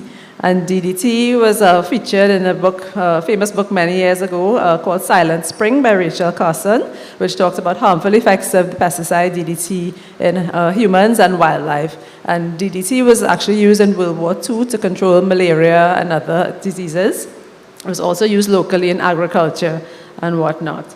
So it's an insecticide. Dieldrin is also an insecticide that was originally developed to replace DDT after some of the harmful effects became known. And hexachlorobenzene is a fungicide. It was also used in wood preservation. DDT and dieldrin were banned in Trinidad and Tobago in 1990, but interestingly enough, hexachlorobenzene was never registered for use in Trinidad and Tobago. So we can see from this slide, just one set of samples at Cunupia River exceeded the World Health Organization, UN Food and Agriculture Organization limit for dieldrin. The other sample from Cunupia actually was acceptable according to this limit. So similar to the crabs, the results seem to suggest that biological factors, perhaps the age, the sex of the fish and whatnot, the stage, mold, different biological factors could be influencing the level of the pesticide that we're seeing. The results for the DDD and dieldrin were actually similar to levels that reported in 1980 in another study in the swamp by Sampath. So it's not something new. We've been seeing these results for this sort of level for quite a while. Interestingly, though, in this study in 1980, they also picked up DDT, whereas DDT was not detected in our study, which seems to suggest that the DDT that may originally have been there might have broken down now to these byproducts, breakdown products. Okay, so in conclusion, we can say basically activities upstream of the swamp, as well as within the swamp and even possibly downstream of the swamp through tidal exchanges, could be contributing pollutants to the system. The seasonal differences in the metals may be due to levels in the environment, land-based runoff or point source discharges, but very likely the biological factors, age, sex, diet, etc., are influencing the levels that we're seeing in the crabs. Despite the fact that some of the metals are actually over some of the consumption limits, when we actually do the health risk assessment, it appears to be minimal health risk due to consumption of the metals in the blue land crab. And finally, the organochlorine pesticide levels were generally very low or not detected and similar to levels recorded in the past. And some of the recommendations, we need to, in order to reduce the pollution in the swamp, of course, we need to control our point sources of pollution. This would be largely through the water pollution rules. We need to control the non-point sources, and a good way to begin tackling this would be through good agricultural practices. Of course, you need outreach, education for relevant stakeholders, interventions such as this project. It aims to, reduce pollution through providing better alternatives to existing practices. And of course, there's always room for more research, further research on pesticide levels, different species, over a longer sampling period, levels in the water, sediment. All of this will give a better understanding of the pollution levels in this one. Finally, we just want to acknowledge these following people who contributed to this study. And that's it. Thank you very much.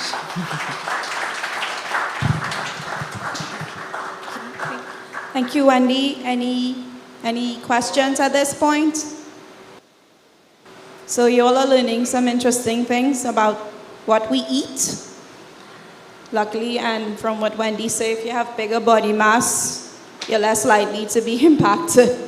I just want at this point to acknowledge Councillor Samuel Sanka of the Tunapuna Piarco Regional Corporation, and he's the councillor here for Warrenville, so welcome, Councillor Sanka. Should we move on? Any questions, anything at this point? I hope you all are writing down your questions or remembering them so that we can have some feedback, interaction. You know, tell us what you think, your comments, what you think we need to do. We really want to get that feedback, right? So moving on next. So IMA did not conduct this study alone. We collaborated with the University of the West Indies and particularly with Professor Jayarama. We just call him Professor Jai. And what he worked on is looking at an alternative to chemical use. And he conducted a demonstration project in the Caroni River Basin with farmers. So Prof. Jaya, we welcome you now to give your presentation. So welcome.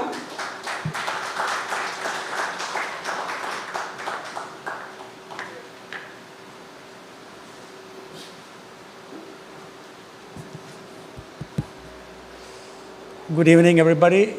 All protocols observed. Thank you, Dr. Jumon, for that introduction, and thanks for having me here. So, I'm so happy to be involved with IMA in conducting this research project by doing some demonstration trials in different crops in the Caroni region. So the objectives, these are all the other collaborators, which is a part of the UV team.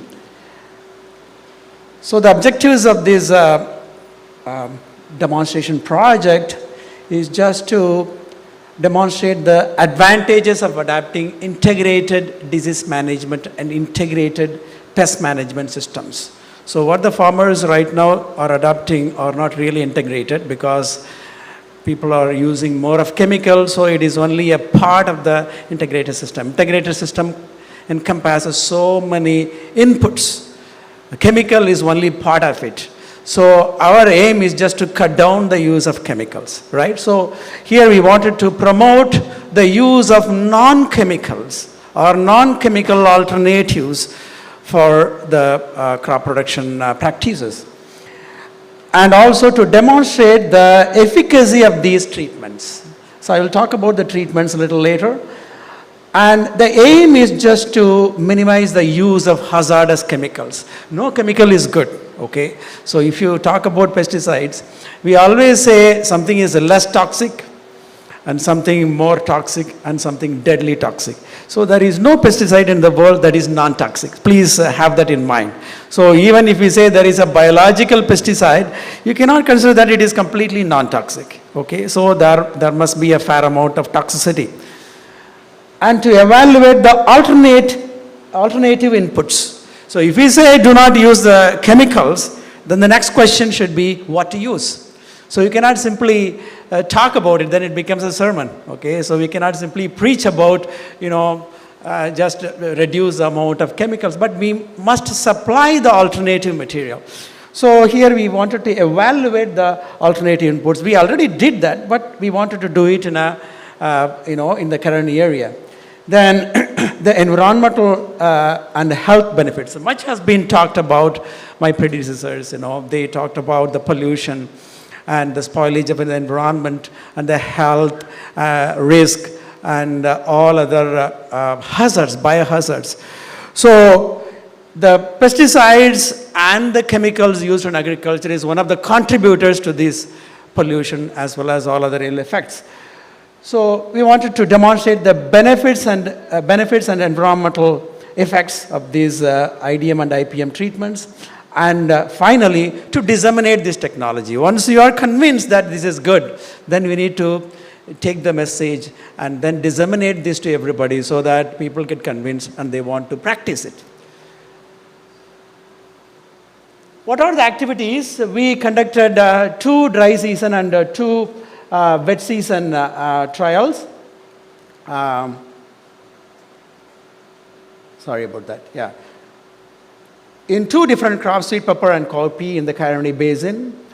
And we formulated the treatments in such a way that we are using all different inputs available, wherein chemicals is only a component of that. So chemical is not the majority, but use of chemicals is not the majority input, but we are using biological input and cultural inputs and several other inputs, and chemical comes only in the final use, and it is used on a need basis, okay?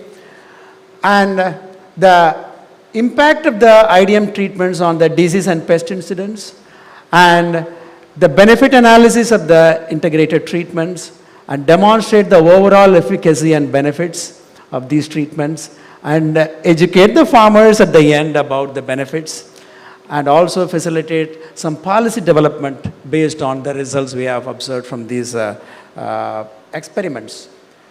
So as I said, we did several such integrated integrated management field experiments in the Felicity and Canopia and sweet pepper and cowpea. And we followed the standard practices because we have been doing this research for the past 10 years. So we know what are all the chemicals that are good and what are all the chemicals which are deadly, what we have to exclude and what we have to include. So we know pretty much about that. So we have used those treatments right from our books and from our list, whatever we have done earlier. And so I'm going to show you the table where I will present the list of treatments.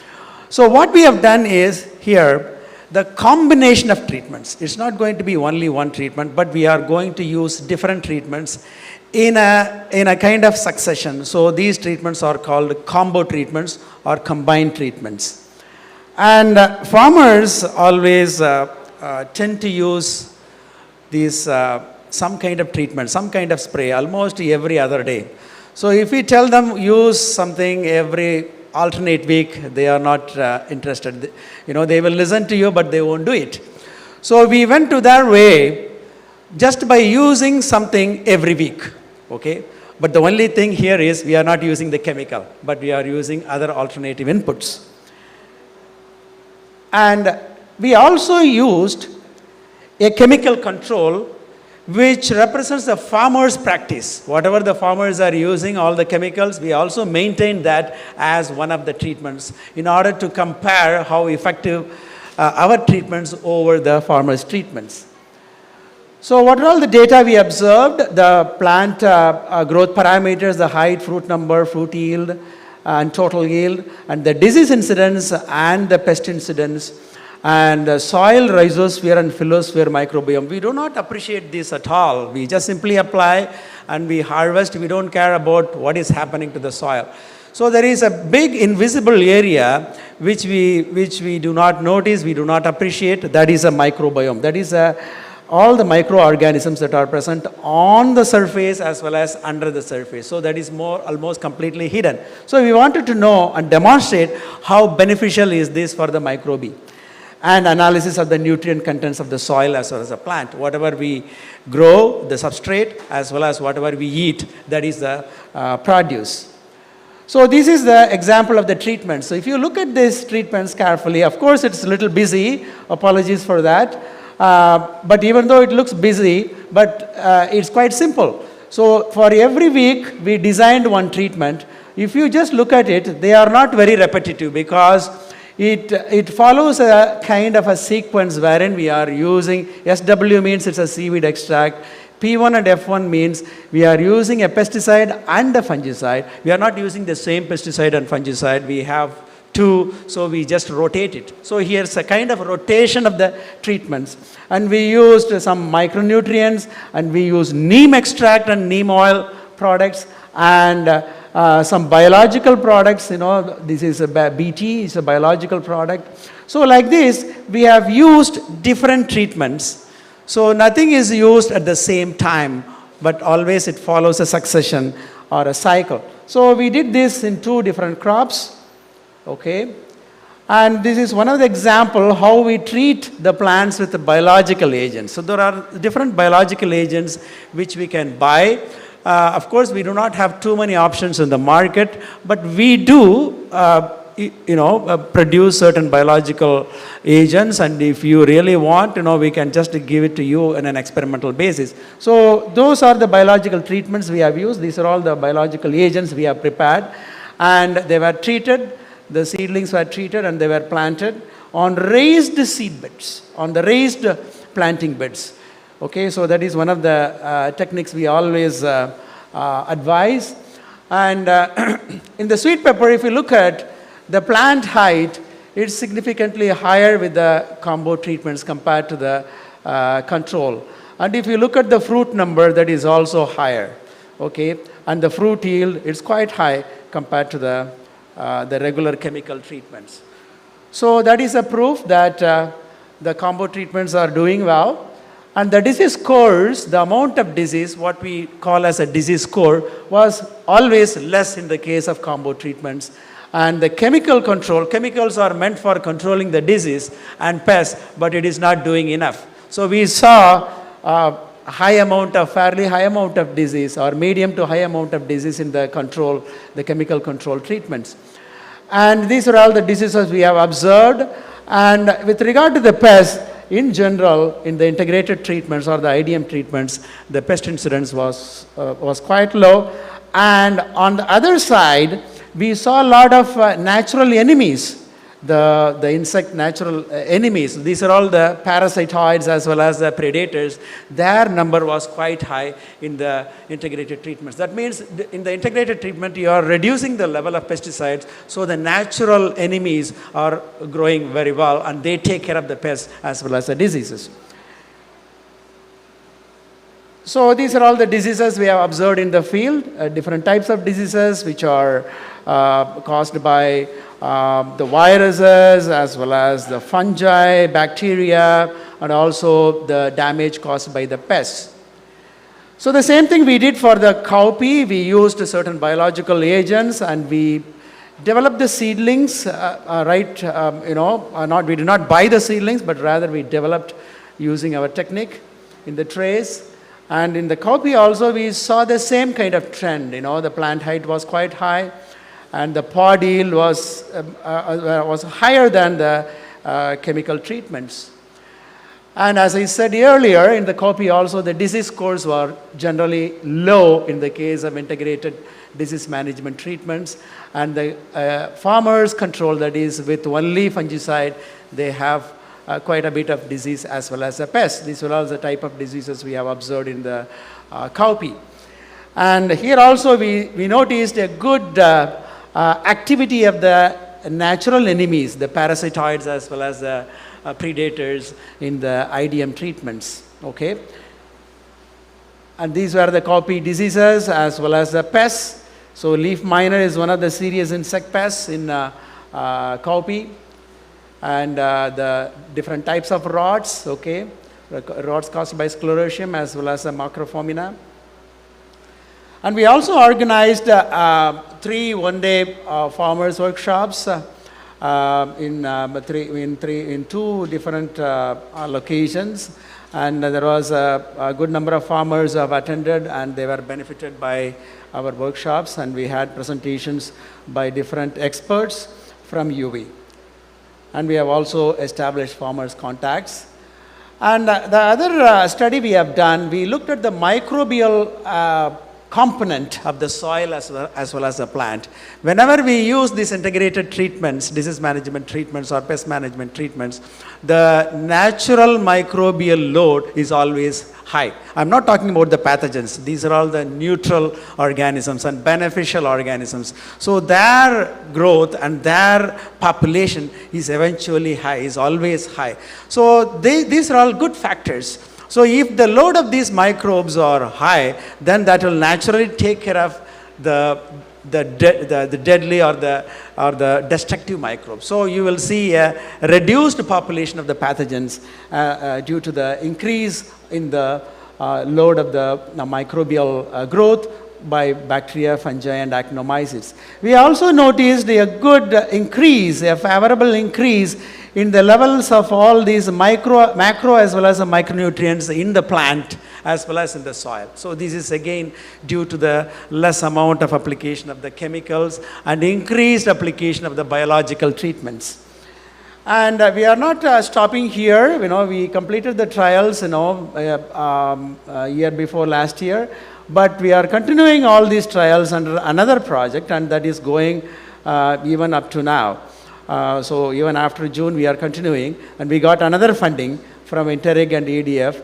And this funding is just to focus on developing certain biological inputs from sargassum. The sargassum is a seaweed which is is becoming a menace, and we don't know what to do with that. And we put our hands into it, and we are trying to develop certain biological inputs which will be useful for agriculture. So we have developed a seaweed extract formulation, and we have extensively tested in field conditions under farmers' fields, and we found very good results, very encouraging results. Now we are in the stage of registering this seaweed formulation, and we are also happy to give some samples to all the farmers. So at the end of this symposium, I'll be here, and you can talk to me, and we are going to have a kind of a workshop come symposium during early October, and I welcome you all for that. And you can talk to me and give your contact, and I will communicate with you. So this is the biostimulant we have developed using the seaweed extract, and we have a name for that temporarily, and we are going to register this product. And this is completely organic, and we are going to get certification for that. It has no chemicals in it. If at all it has chemicals, it's only the stabilizers to keep it good for a while, to improve the shelf life, but it is totally organic.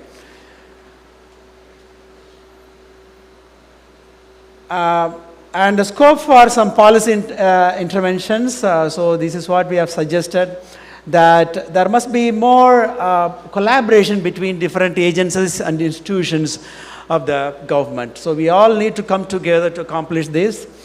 And there must be recommendations for the use, distribution, and sale of chemicals. Particularly the hazardous chemicals are still lingering around, and somehow people are getting it, whether it is being done legally or illegally. Of course, it should be illegally, but there should be some kind of restriction to be imposed, and farmers should also be educated about the ill effects of all these, on the hazards of these real hazardous chemicals. And the recommendation with regard to natural compounds and biological compounds, and recommendation with regard to IDM and IPM systems, and minimum use of chemicals. So my aim is to cut down 50% of the chemicals which is currently being used. There is no justification for that. We can cut down at least 50%. I can even say we can go up to 70%.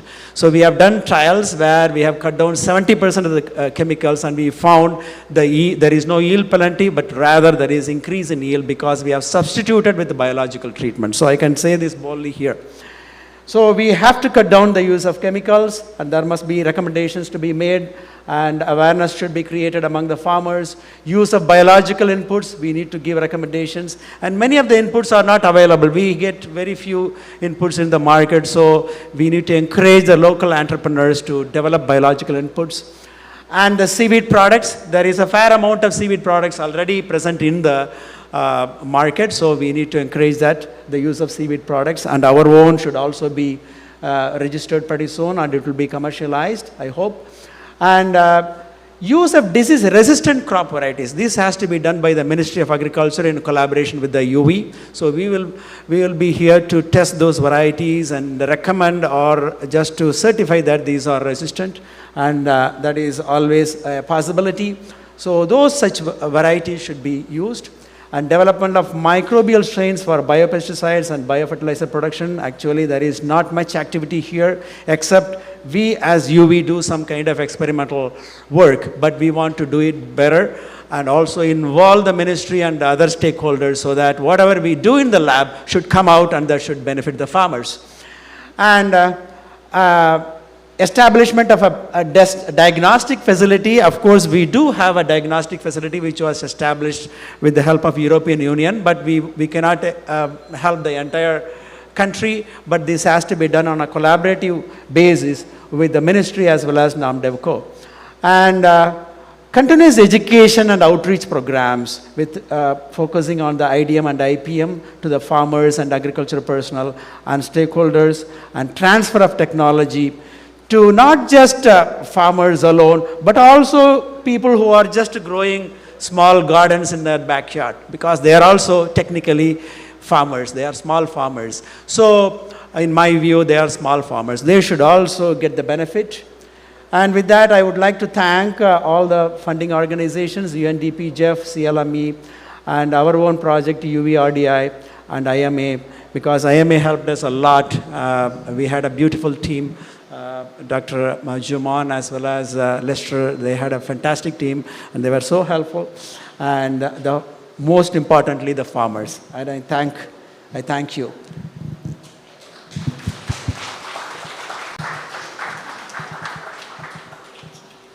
Thank you very much, Prof. Jaya.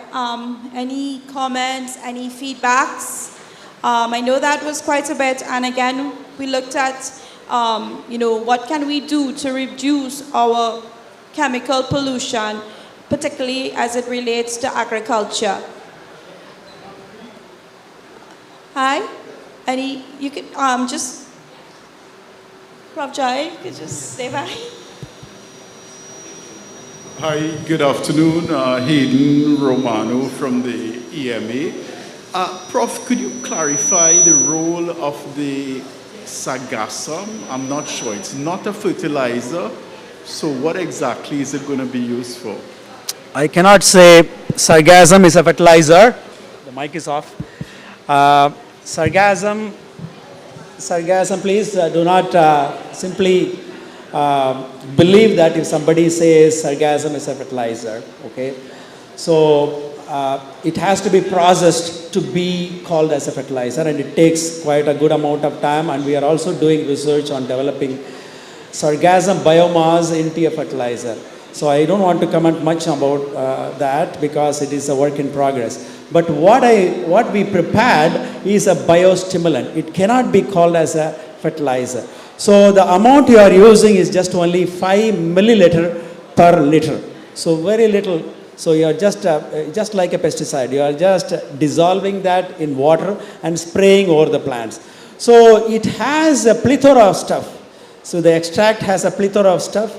It has a lot of hormonal substances, a lot of polysaccharides, and these substances can communicate with the plant and stimulate the plant to grow and to protect themselves from the pests as well as diseases. This is what we found. I cannot call it as a fertilizer because fertilizer means you need to apply more.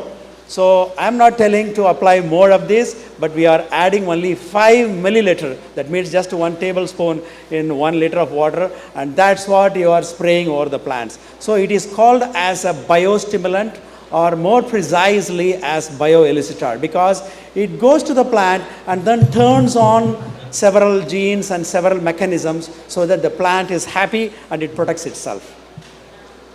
Thanks. Thank you, Prof, for that. Any other questions?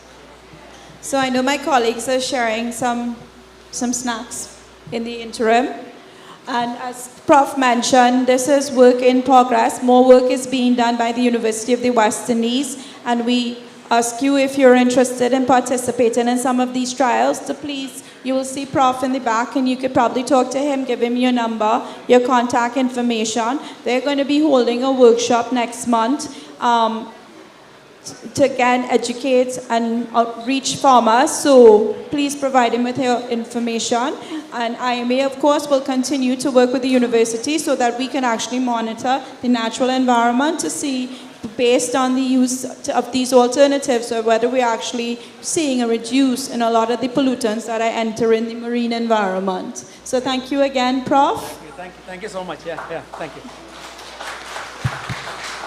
So we've heard about the physical environment, the hydrology, the farming community. We heard about the water quality and some of the impacts on the biota, the things that we eat, that we take out from the Caroni swamp. And then we looked at alternative to chemical pesticides and fertilizers. And now we're going to look at what next, what can we do with that. So our role at the Institute is actually to do the research, but to do the research and then inform decision making. So we talk about evidence-based decision making or strengthening the policy-science interface. So, and that is why we're here today. To hear is not just to present the science, but to look at what we can do to improve the situation. So up next, we have my colleague, Requoya Thompson, who is going to talk about the governance issue, the policies issues, and some of the best practices. And I just wanted to remind you guys, at the beginning we said this was a regional project, the CLME Plus project, because we're looking at the North Brazilian shelf, and that is what's coming on from Brazil, Suriname, Venezuela, and so forth. And the reason why we had CLME Plus is because we know that when we talk about large marine ecosystem, a lot of the impacts come from outside of the area itself. But also too, in doing this project, there were also projects done in Guyana and Suriname.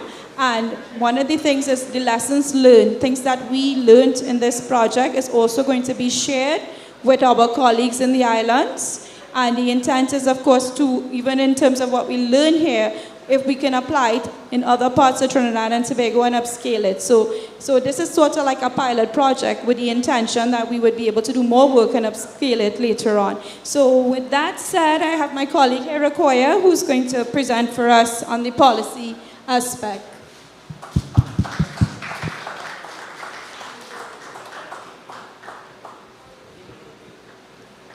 Hi, good evening, everyone. I'm going to be presenting on ecosystem-based management, which is a widely used approach in coastal and marine ecosystems. So the objective of this project was to reduce pollution from agricultural activities in the Caroni swamp. So ecosystem-based management, it concerns the management of human activities. In this case, we're looking at agriculture, that have an impact on ecosystems. Again, we're looking at the Caroni swamp.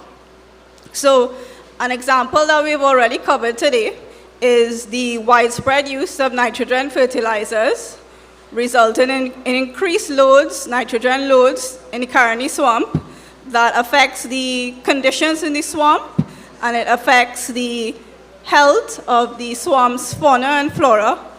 So that has an impact on ecosystem health and the state of the resources, leading to resource degradation, potential consumption risks, that all has an impact on our human health, human livelihoods, and human well-being. So in a nutshell, this is what EBM is about.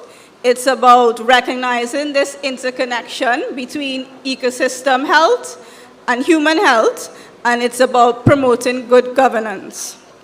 So just to take a closer look at the Caroni swamp, in terms of its characteristics, it's the largest mangrove in the country, approximately 5,000 hectares, and it's the second largest wetland, second only, of course, to the river swamp. It provides a range of ecosystem services, so just to list a few: flood control, climate mitigation and adaptation. So not only protection against tropical storms and hurricanes, but also it's been found to store a large amount of carbon, particularly within the sediment, which otherwise would enter the atmosphere and contribute to climate change. Of course, it provides livelihood opportunities. We have oyster harvesting, crabs. We also have a nursery for commercially important species of fish, and also tour operators, right? So it provides us with cultural and recreational benefits.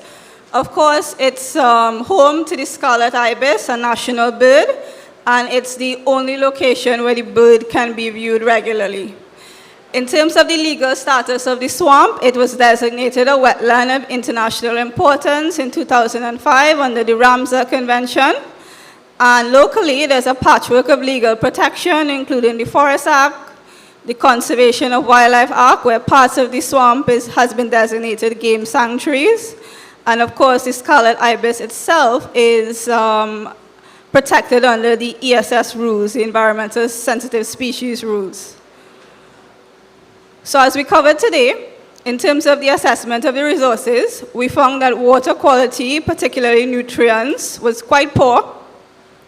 Bacteriological water and oyster quality, there was some concern, and for oysters and oyster consumption, some mitigation measures were provided. And in terms of the fisheries resources, again, there is some concern with regards to pollutants.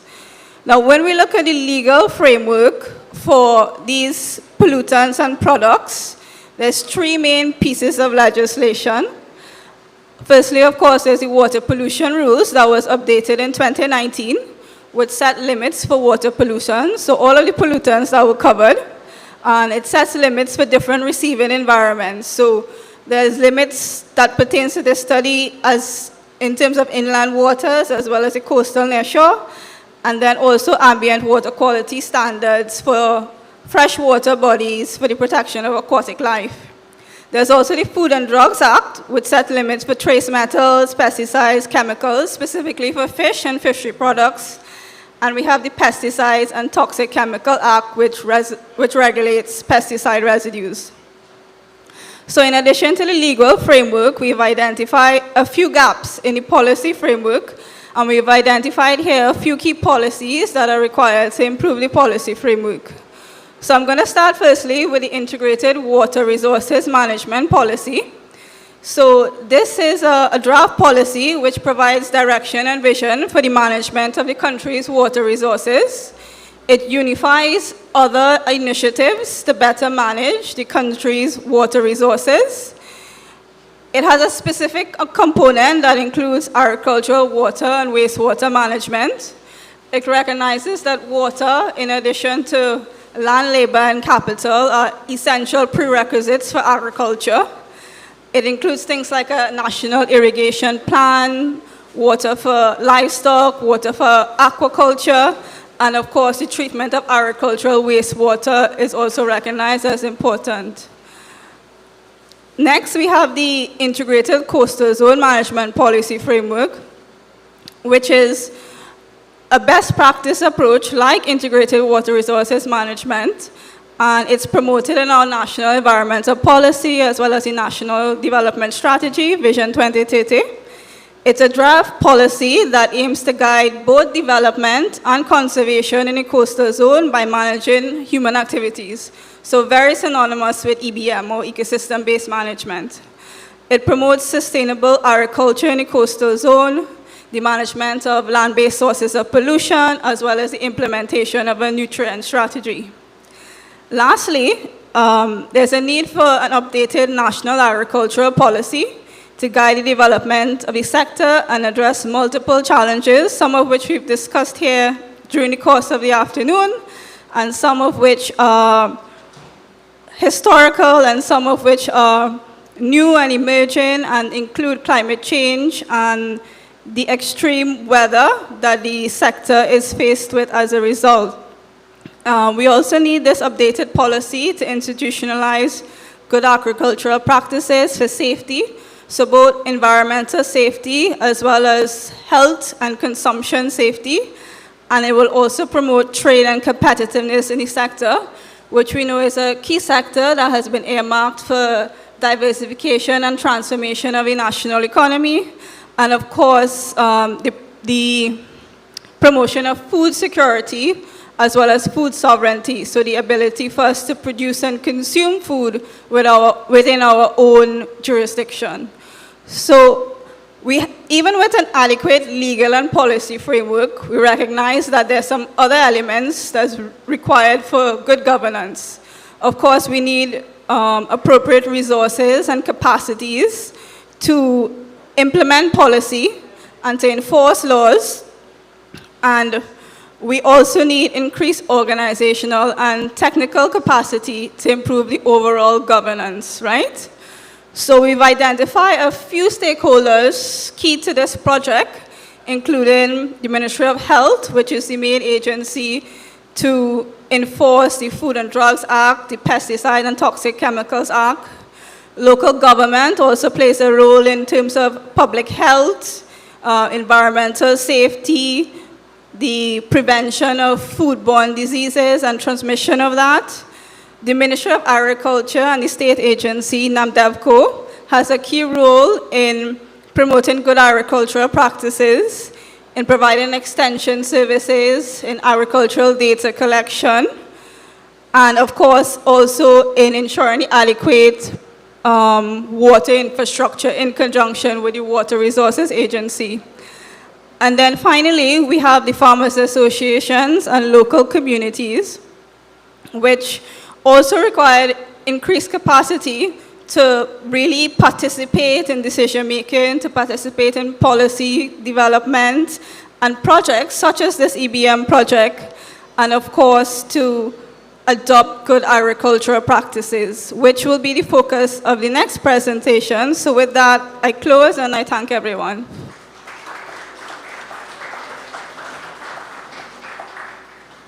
Okay, thank you very much, Rakoya. Anybody want to make a comment at this stage? Okay, I just want to call out Dr. Floyd Homer, one of my colleagues and a farmer in the Kunupia area. I didn't recognize you initially because the last time I saw you, you looked a lot different. So, Dr. Homer, thanks for being here. We have our last presentation now, and it flows really well into what Rakoya presented on, and it's one of our partners this time, NAMDEVCO, and it's on the National Good Agricultural Practices Program, an establishment of national GAP certification in Trinidad and Tobago. And to present, we have Mr. Christopher Alexander from NAMDEVCO. Mr. Alexander.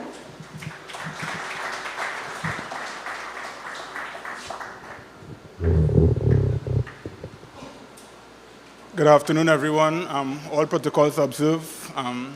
Dr. Juman, I know you introduced your team of scientists. I hope I don't disappoint by not being a scientist myself, but the Good Agricultural Practices Program actually feeds into the whole practical approach or some of the next steps in terms of what could be done to address some of the issues that were highlighted. So the presentation will just give a quick overview of the Good Agricultural Practices Program. It will focus on the certification system that bills coming out of that, and then how it actually applies. Better? Okay. Yes, how it actually applies now to addressing some of the issues that were highlighted. This slide just attempts to give a bit of a feedback in terms of what would have been accomplished or the different kind of developmental efforts that NAMDEVCO would have done throughout the years that feeds into a national GAP program. And I will just in and out substitute good agricultural practices for GAPs until you all get accustomed to be saying it. So it started off with the formation of the Farm Certification and Monitoring Program in 1999 in response to some issues with pests at that point in time. And then throughout the years, there was the interim or in and out steering committee that focused on the whole development of this national GAP program. And of recently in 2016, under the Farm to Table initiative, there was a revamping and a development of this PSIP project that focused now on different aspects of building and implementing that GAP program. So just delving in a bit further, 2016, we saw the birth of the current national GAP program under the Farm to Table initiative. And some key aspects coming out of that was the signing of an MOU with IICA, the Inter-American Institute for Cooperation and Agriculture, to develop upgraded program that will see the growth from the existing farm certification and monitoring program to this national GAP certification program with some added benefits or some added research area. One of the key highlights of that MOU was regional case study tours to different countries within the region that has different GAP systems to compare, what is out there in terms of the different national GAP systems and what takeaway we can get to build or to create a GAP program for Trinidad and Tobago. Subsequent to this, we would have engaged the Bureau of Standards, who sort of led the whole standard development process for that national GAP standard and different grades and standards for different local fresh produce based on commodities of interest or commodities that has potential for export markets. This gives some insights into what that PSIP program looks at. It's based on 5 different areas. The research and development, which looks at the whole development of the program, the background research, the case studies, the review of different programs, followed by the upgrade of the farm certification and monitoring program to this National Good Agriculture Practices program that sort of broadens and covers different areas. Key to this whole development, as highlighted before, in terms of the education, the sensitization and awareness, to make stakeholders, mainly the farmers or the producers, but also consumers themselves, to have a better understanding and appreciation to now drive that demand for produce that have been produced in a safe manner. And then the development of different model farms, or the whole model farmer idea, where you can now demonstrate farmer field schools, teach persons in terms of how to apply this in their real life session, as some of the studies Professor Jaya would have highlighted. And then the whole marketing, developing the whole branding around that good agriculture practices or around the whole idea of food safety. And then one of the slides was in a recommendation in terms of having this testing capability now in place where you can now address or review, collect data on what is actually happening in the market to focus different areas. So some of the key activities that has taken place or is yet to take place within this is the research and development, which would have been completed, and the standard would have been published in 2020, being led by TTBS. And then we have the continuous development of 10 grades and standards for different commodities of interest that were highlighted. And we are now at the stage of the whole establishment of this national certification scheme that will be based on that good agricultural practices standards were developed. There are other internal things that must take place in terms of developing of the whole quality management system and documentation, different protocols for NAMDEFCO, but key takeaway for the agriculture sector now is to include this whole certification or this idea of GAP certification within the agricultural incentive program in terms of now making it a requirement or a baseline for farmers to ensure that all farmers move along those lines of development. This display sort of attempts to give a bit of an insight into what the whole certification scheme will look like. On the left, we highlight all the different players, beginning with the government that is responsible for the policy development, as we would have highlighted by Rukoya in her last presentation, and then moving on to the engagement of the national standards body responsible for developing the GAP standard. NAMDEFCO would have also been identified as scheme owner due to our previous role in the farm certification. Then we move on to the whole identification of different bodies to be involved in that whole process, built around the farmer, the producer himself.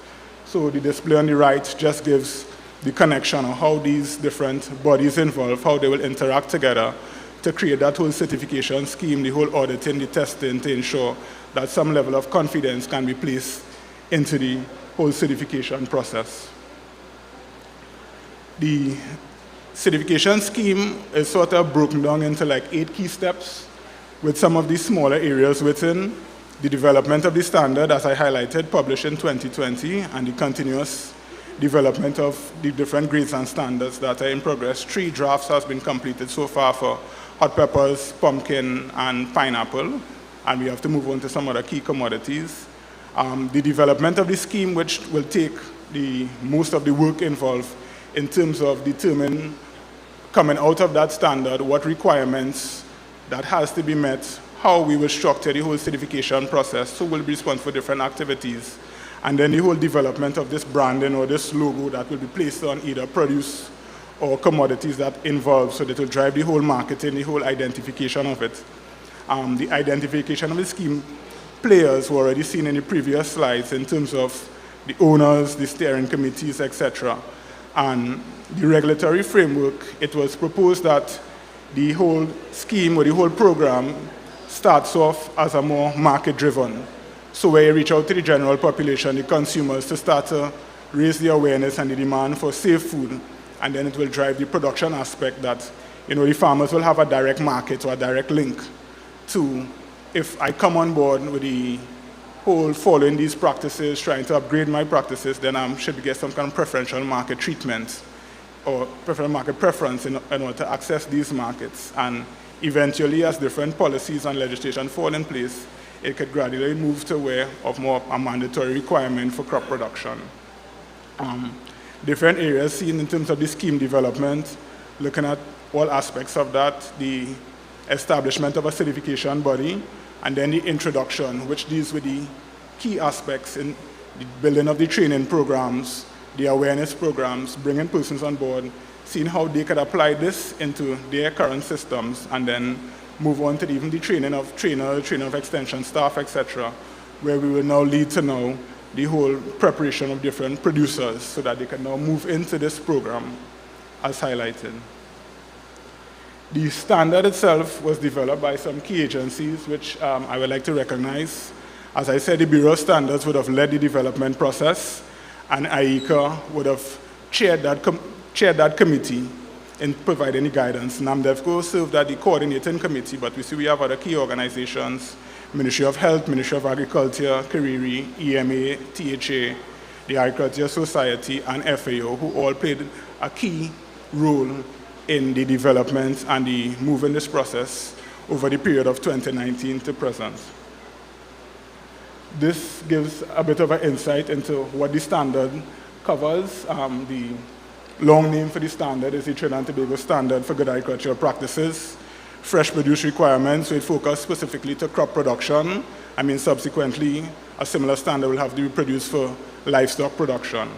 It covers these 21 areas in terms of how you manage different guiding principles for your farm and what can be implemented as you go through the production process. In an attempt to sort of tie what is in the standard or the different practices to some of the findings of the studies thus far, they were highlighted that there was excessive use of chicken manure, excessive use of inorganic fertilizers, need for proper environmental management or soil management, etc. So just highlighting different chapters or different sections within the standard, we see where, as the IPM approach mentioned by Prof. Jaya in terms of how to properly use chemicals, when to use chemicals, integrating the chemical, the biological, the physical, and the cultural practices towards fighting pests and diseases, as opposed to just simply focus on the on the chemical option. Looking at the proper use of fertilizers and additives, if you are to use manure or any type of organic input into your production process, where's the proper practices that needs to be followed, the timing, the record keeping, etc. How do you incorporate that into ensuring that it has least impact to your crop from a food safety perspective, but the environment that it exists, as we are highlighting the whole Caroni watershed at this point in time. And then what are some of the soil management practices that you can focus on in terms of understanding the nutrient content, the fertility of your soil, and then using that to make informed decision in your practices on how you produce, and then having crop protection from some type of competent authority in that you are clearly informed based on past and present information and how you approach. So it just gives an overview of the whole management practice that you put in place for your farm, how you look at the impact of your production to the environment or the local ecosystem that you exist in, and what may have been there before as highlighted in terms of the different heavy metals, etc., that was seen from the different testing, and then from your actual production process now, how will that impact on the environment, your neighboring farmers, or even households around? And then the whole promotion of record keeping to add with proper information making for you to evaluate, monitor progress, and be able to develop your plan or your whole management practice based on this aspect. So, I mean, that just gives a rough, broad overview of what the certification system will look like and what the whole GAP program intends to provide. NAMDEFCO being named the agency responsible for the development of that program.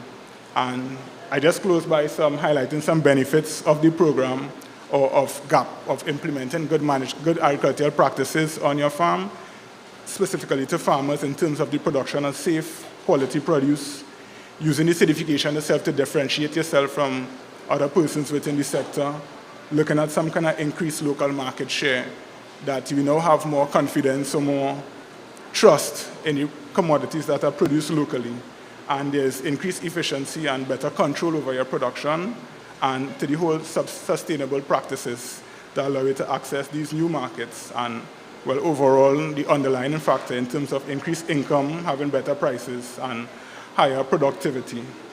So that brings my presentation to a close. The standard can be accessed from the Bureau Standard website, either e-copy or print copy, or can be contacted through NAMDEFCO for further information. Thank you.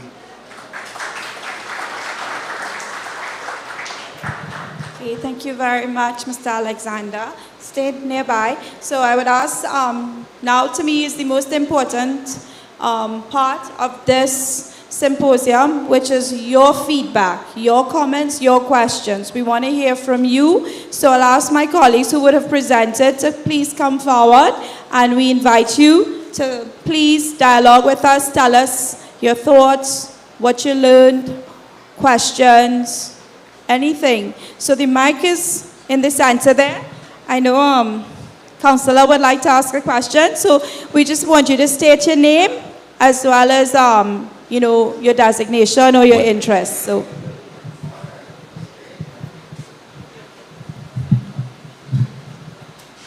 Thank you for the opportunity, Madam Chairman. My name is Samuel Sanka. I'm the councillor for Kelly Village, Warrenville. Warrenville is the home of the Warrenville Corn Festival. We are agrarian community, and so we are part of the Tunapuna-Piarco Regional Corporation in the electoral district of Kelly Village, Warrenville. Madam, I bring you greetings on behalf of the Honorable Dinesh Rambali, Member of Parliament for Chaguanas West. We are in that constituency. Warrenville is part of it. He sends his apologies to the Honorable Minister, Minister Penelope Beckles, Minister of Planning, and so my colleagues, Councillor Richard Ramkisoon, stakeholders, all technical staff. Quick question to you, ma'am. We are home of the Warrenville Corn Festival, and we operate a corn festival promoting good health and well-being in an agri-tourism space. Some of the challenges we have: one, in Herrera Trace in Kelly Village, we have a septic company dumping, and we have footage, we have credible evidence of this, and I'm hoping the agencies here, including IMA and the Institute of Marine Affairs, to investigate it at some time, or maybe we could get some legal support at best, no pun intended, to Mr. Best, that's my friend, but we could look at that, take a hard look at that, because it affects our farmers, and the drill down will be all our Burgesses in this region. That's one. Two, right in Kelly Village, there's a recycling operation next to the river, and everybody familiar with it. Those two issues I'm raising so that we could address those things. While they seem to be good corporate citizens, it affects everything we spoke about here today in your presentation. That's two. Would this presentation be available to stakeholders and members who attend this meeting? That's three. And my task is simple: tourism, sport, tourism, agriculture, sport, and we serve that in kindness within this region. Thank you very much. Thank you very much. I would start with your last question first. So all our presentations would be uploaded on our website. So they would be made available and can be downloaded from the website. So yes, they're going to be made available to the stakeholders. With regards to your two previous questions, what I would suggest is that you make reports, written reports or official reports to the Environmental Management Authority, and usually we will work with the Environmental Management Authority to investigate those concerns raised. But I'm not too sure if those... Respectfully, I've been doing it for 5 years, 8 months. Okay, so we would definitely follow up. Okay, so Mr. Romano is here, so he would follow up with the Institute, and we would normally put in like joint teams to go out and investigate. So once the EMA has the information, they would always call on us to provide them with assistance with regards to doing any court of investigation and so forth. So note that your concerns have been recorded. I see Mr. Romano very busy on his phone, and we will follow up with regards to that. And again, the presentations are going to be placed on our website, and it's going to be made available. And anybody can call the Institute. We do have a library and an information center, and you can call if you require additional information. Right? So as I said, this is a conversation we're now starting, and we want to continue. The work continues. It doesn't stop here today. So, you know, we need to have that interaction. For things to change, for things to improve, we need to continue to interact. We need to continue to engage. So that's what we need. We need you to continue to work with us, right? I want to invite, sure, I guess I just use the mic there. Minister, you would like to say something? Not yet? Okay. Good day, everyone. My name is Rishi Singh, and I'm a research officer at the Carneys Constituency Office. I just have one question. Why wasn't microplastics considered as part of the study, seeing that you all mentioned the consumption of oysters, and I know they filter everything in the water, including plastics, and they are actually a great indicator of that as well, right? So I was just wondering why they weren't using the conduction of the study. And the area as well has a good bit of source of microplastics, like you mentioned tires was found in the water, and then we have like a bit of homes that live, homes nearby where people would have used like face washes and things that would probably contribute to microplastics in the water. So, yes, that is true. The reason we didn't include it here is that at this point we don't have the capacity to measure microplastic. However, through a project we have with the International Atomic Energy Agency, we will be acquiring equipment and so forth to do that sort of analysis. But I can tell you that in previous work that we did cores in different areas of the Carney Swamp, right, to look at the pollutant and also to date some of the activities. And in some of those cores that were analyzed by the Marine Biological Laboratory in Boston, we picked up microplastics. And I'm talking about preceding 1980 and so on. And we saw where the quantities increase over the different time phases, right? So it is something, it is a concern, right? Plastic pollution, solid waste pollution is a big problem in our waterways and rivers. When we go to do sampling, many times, you know, we see garbage being dumped. It can actually impact on some of the boats, the engines and so forth that operate in these waterways, so we recognize it. But for this project, as I mentioned, we don't have the capacity in-house as yet, but we're hoping soon to build that capacity so we could do that type of analysis. Okay, and I just have one suggestion. Well, this is for the farmers in the area. I studied environmental science and sustainable technology at UWI, and in my final year project, we looked at ways of reducing water pollution. And one of the simple things that we did is that we use vetiver grass, which is locally known to us as kush grass. And what they could do is basically planted around the area, and it can reduce the runoff, the agricultural runoff, so to reduce the nutrient pollution from entering the waterways. So like if they know they have a river that's nearby that they are planting, they can plant it along the bed or wherever the sections are, so that the pollution does not run off into the water. In my research, when I did it, it was effective at least 90% of nitrate removal from the water. Thank you. Can I ask a question though? The pollutant, was it contained in the biomass of the plant, or was it held in the soil? It is held in the plant, in the roots you find it. Okay then. Yeah. Okay, thanks. Sure.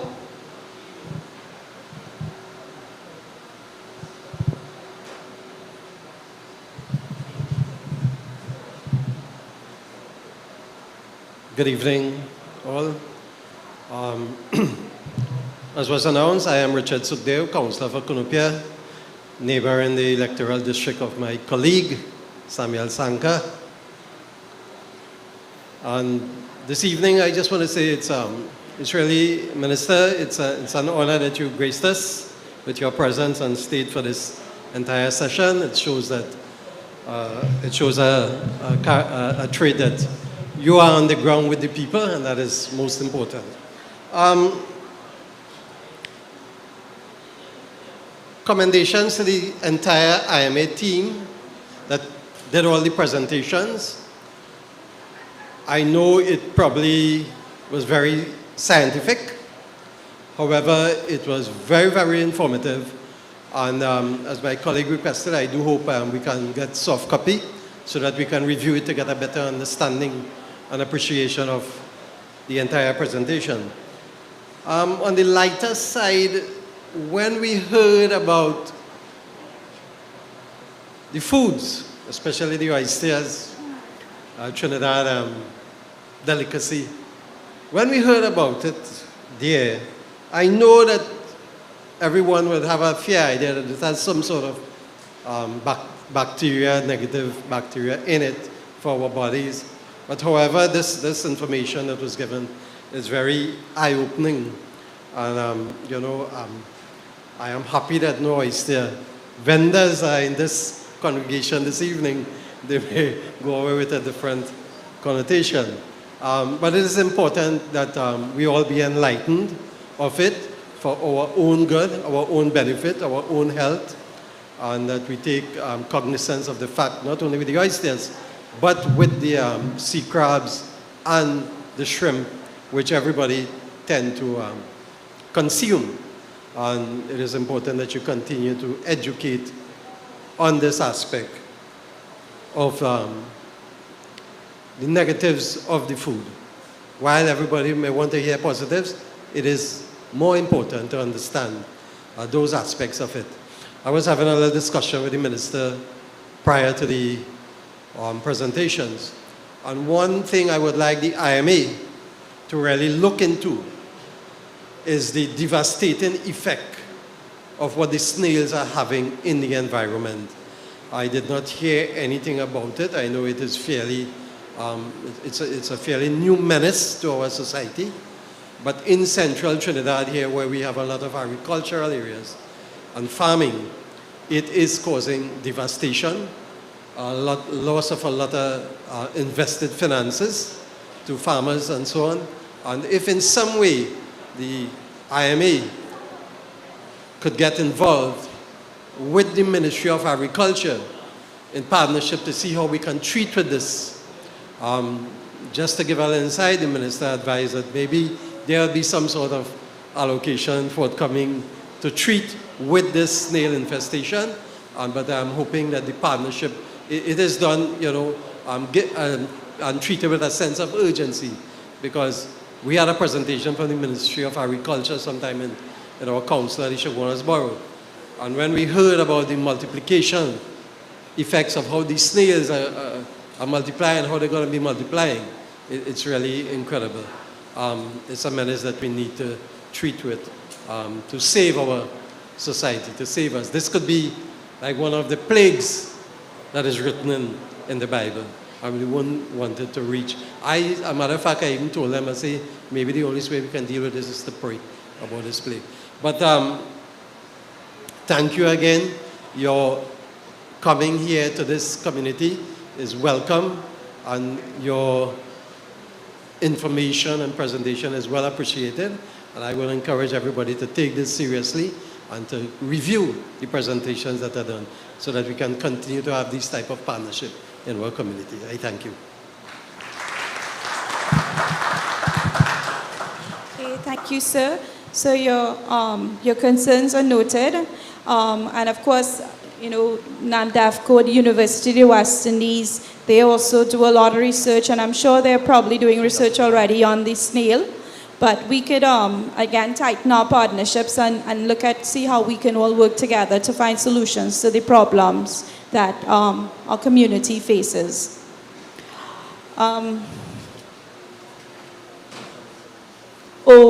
We just have an announcement. PBU 8281, you're actually blocking someone, so they are asking if you could just move the vehicle, please. Thank you. And I see Dr. Homer has a question or a comment. Dr. Homer. Good evening, everyone. Thank you, Dr. Juman. I'm really happy to see the results of the research being shared with the wider community, particularly farmers. You know, in the past, farmers are consulted on a range of different projects and activities, and very often we find we don't get the feedback or the results and attempts to engage us. So I'm happy to see this happening here. I have two questions, and I'll give a little context to the first question. In terms of what we expect to see from climate change or climate variability, depends on the individual's perspective, and the likelihood of the increase in pests and diseases for agricultural crops, what we may see is a concurrent increase in the use of pesticides and other control measures, which will then contribute to elevated levels of the pollutants that you all have picked up. Does the IMA intend somewhere down the line to look at the climate variables so that when there are spikes and there are increases in pests and diseases because of increased rainfall, moisture, reproduction rates, difference in temperature, or whatever else that would stimulate the increase in pests and diseases, could there be, or is there an intent to look at the climate variables a little closely in terms of the volume or use of pesticides and hence the spikes or increases in pollutants in the water? So that's the first question. The second one is, well, I don't know if there's anybody senior from the Ministry of Agriculture here, particularly the Extension, Training and Information Services Division and probably their Research Division. But the second question is, how does the IMA intend to engage the Ministry of Agriculture and its senior decision makers as technical officers to actually put in place or take on board some degree of the recommendations that came after each of the presentations that seem to have more of a focus within the mandate of the Ministry of Agriculture? Because just sharing the information with the Ministry of Agriculture really not going to make a difference. So I would like to understand if the IMA intends to have a strategy or an approach to engage and facilitate action by the Ministry of Agriculture to help address or to reduce the extent of the impacts that you all have identified. Thank you. Thank you, Dr. Homer. First, I would say that we, at the beginning, throughout the project, we tried to engage with the Ministry of Agriculture, the extension officers, and we also work closely with NAMDAFCO. Before we were able to have face-to-face symposia and so forth, we had a session with staff from the Ministry of Agriculture where we presented our data and our information. And a lot of what we presented today, they're trying to now adopt into their good agricultural practices. It's a start. It is not the all and end. We have a lot of work to do, but IMA is committed to working with all our stakeholders, including the Ministry of Agriculture, to see how we could improve our environment and conditions for our stakeholders. With regards to the first question, again, I know that Prof. Jaya and his team at the University of the West Indies have been doing a lot of work in terms of pesticides as well as in terms of climate. So I probably hand have him respond to that question. That was a fantastic question, and I take inspiration from you. Because lately, I'm talking about maybe 10 years, the climate change is becoming an important element of every field of agricultural research. So I'm happy to say that. And again, to emphasize about our group, we put that as a primary parameter in all our investigations. Having that said, that doesn't mean that we need to have additional tools in our kit, additional chemicals and pesticides to deal with these new insects. Because we have to blame ourselves, first of all, how these have evolved, because we are one of the biggest contributors to this problem. So we created the problem to extent, and we must develop the solution. Okay, so let us not blame the nature. So nature has a contribution in it, but more than that, from our research, I have done a good bit of research on this. The emergence of new pests and diseases is happening because of the increased or overuse of the chemicals. So that is what we observe. So the evolution, nature is so clever. And nature is not making only bad things for us. It's making both good things and bad things. But the problem with us is we are not noticing the good things, and we are not encouraging ourselves. So even for those good, even for the new pests and diseases that are emerging, the problems are not going to be developed. The solutions should not going to be developed, but we can always recycle the solutions. So whatever we have in our toolkit are still useful, but we need to be clever in choosing the tools. Okay, so not a single tool is going to help. This is the short-sightedness we had so far, and we use so much of pesticides. So the only solution now is the same thing: use everything that is available and minimize the use of chemicals, because chemicals are now, and we found that it is doing a lot of damage and a lot of bad things. As we think that it's going to kill the pest. It is going to kill the pest. At the same time, it is going to improve the resistance capacity of the pest, and we are going to making an evil at the corner of the field. So the only solution is use all the strategies and go more natural, and that is a more sustainable approach. So that's what I would reiterate here, and we don't need to be too, carried away or too pessimistic that we don't have anything in hand. But we have quite a good number of tools in our kit, and they can be retooled and they can be reused. And I'm quite optimistic about that. So we have to be thinking more broad and using all the inputs, and let us try more natural and sustainable. That is the only solution. Thank you. Thank you very much, Prof. Jayan. I think what is required as well is, educating folks about all the strategies and all the tools so that they are better equipped to deal with the problem, because sometimes people do things because they don't know better. So they think, we need more chemicals because we have more pests to deal with. So I think it's the education and the outreach is critical moving forward. Thank you so much. Any other comments, questions? You look as though you want to ask a question, Mr. Romano. Okay.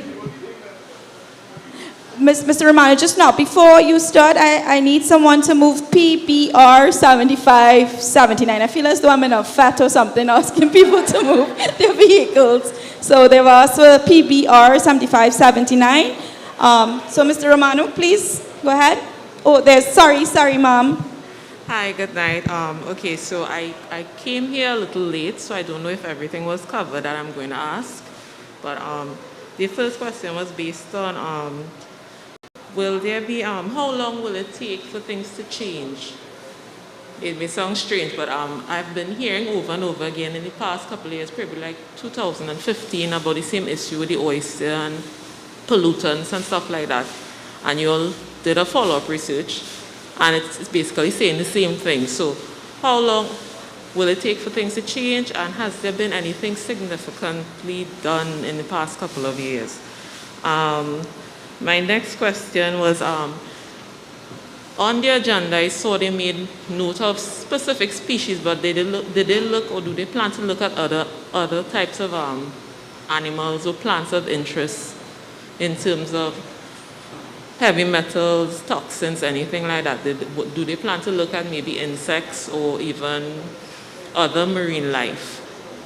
And my last question is based on the follow-up workshops and symposiums in the future, and where can I find information?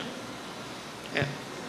Since Mr. Romano was going to the mic, I'll ask him to answer the first questions. You know, I'm always, it's always great when people ask, how long before it changed? And I'm so happy when I see young people asking that question. Because let me tell all of you all today, based on the presentations that we had from these young IMA people, it has changed.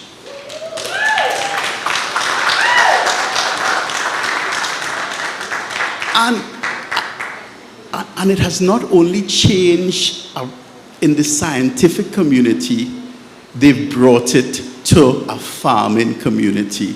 And to me, that is a big change.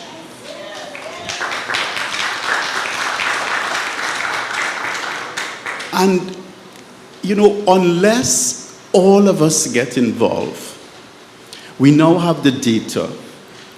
And this data is coming, boy, I mean, I am so impressed from these young people because these presentations were excellent. And thank you, Prof. Jaya, because you brought it all together in terms of how we're going to use this work to do things differently. And hopefully the community here recognizes that we need to do it differently. And we can't do it for you. And please, you know, we all know the politicians cannot do it for us. We need to lead the way as citizens of this country, as the patriots in this country, and we need to tell the politicians, whether it's at the local government level or at the national level, what it is we require and what it is we want done differently.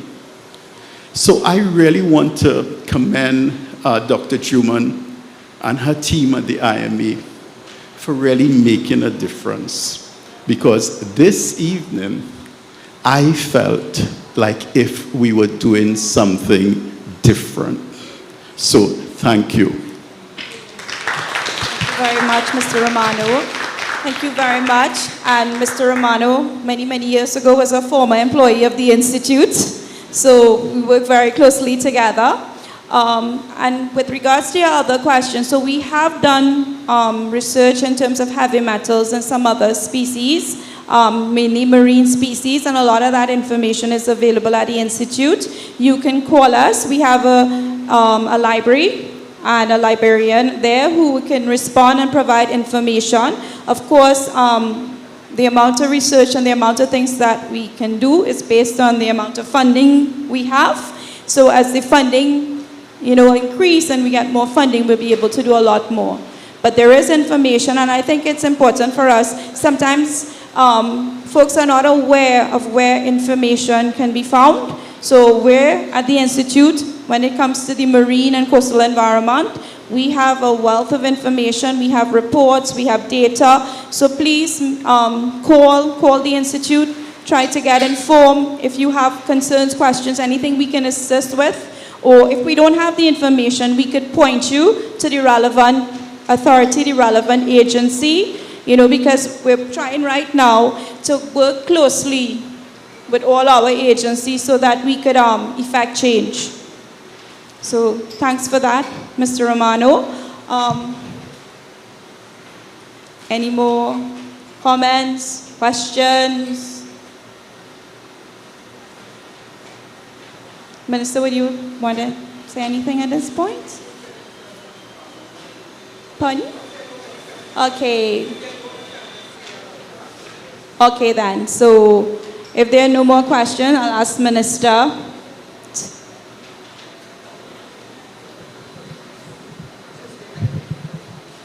Okay, thank you very much, Dr. Juman. And let me, of course, acknowledge Councillor Samuel Sanka for the Warrenville Kelly District. And thank you very much for attending. I'm just going to basically just do some closing comments.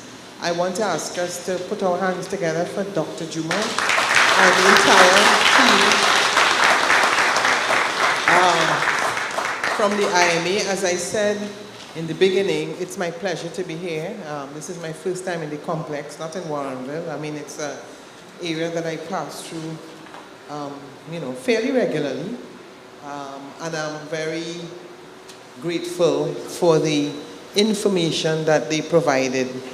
You know, it's very often you would hear that, government makes policy without data and without information, without policy, without guidance, and without consultation. So this session today allows you, the farmers and those involved in the fishing industry, to recognize that this is totally opposite to that, in that you have really research in many areas. Some of you may have a personal interest, some of you may be a little timid to ask questions this time around, but I'm sure you realize based on the research that you do have an opportunity. You also have an opportunity to visit the Institute of Marine Affairs, which I'm sure, how many of you who are not working at the EMA, have you ever visited the IMA? Do you know where it is? Okay, so they have some work to do, right? Okay, to make sure you know where it is. It's a very important institution, Dr. Juman. I haven't seen any hands up from all of those who are here, so that means they have to do some work, right? Because they can't just come and present information and the institution like it's somewhere far away, right? So it's important to know that we have a research facility in Trinidad and Tobago that is internationally recognized, okay? I just returned from Portugal a couple months ago with Dr. Juman, and Dr. Juman presented on behalf of the Institute of Marine Affairs. This is my second time around as Minister of the Environment, so I've had the good fortune to work before with the Institute of Marine Affairs.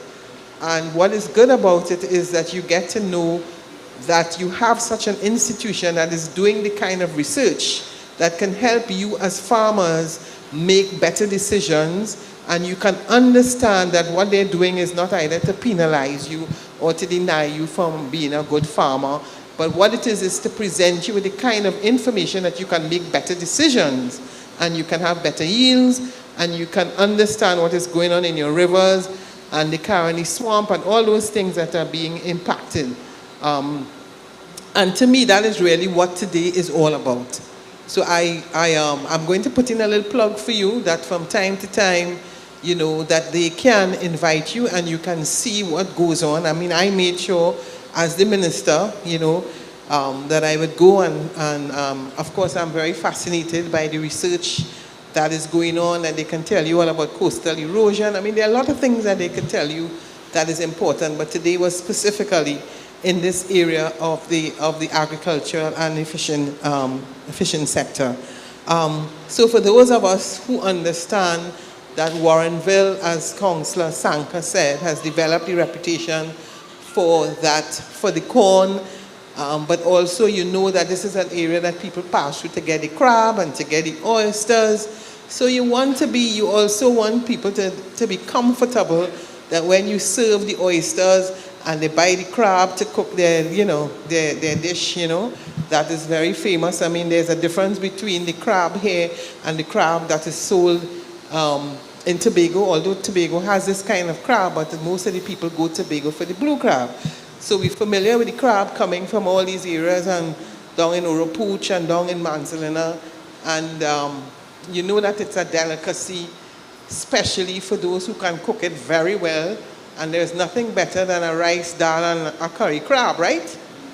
Right, good. At least we get them to smile for the first time I see some people smile. Okay, well, so I haven't tasted the curry crab Warren style, but I hear you all have, Councillor Sanka, you talk about the corn, but you didn't talk about the curry crab Warren style. You know there is a Warren style curry crab, you know that? Good, nice. So next time when they have a session here, you have to give us the, the special way you do. Right, ma'am? Am I lying? Sorry? Well, we might have a part 2, okay? Good. So, it is late, but what is good that you stayed and you listened, so it means that you really were interested in the session, and it has been very beneficial. And I have stayed because as the minister with responsibility for the IMA, I am of course exceptionally proud for the work that they have done, and I really want to say that and endorse the comments of Mr. Romano that people do not realize that there are institutions where you have a lot of young, bright people working and developing and are committed to Trinidad and Tobago. So let's celebrate all the young academics and scientists that work in the IMA. Okay? So that, I can speak about my presence here, about what I have learned as well, and to let you know that the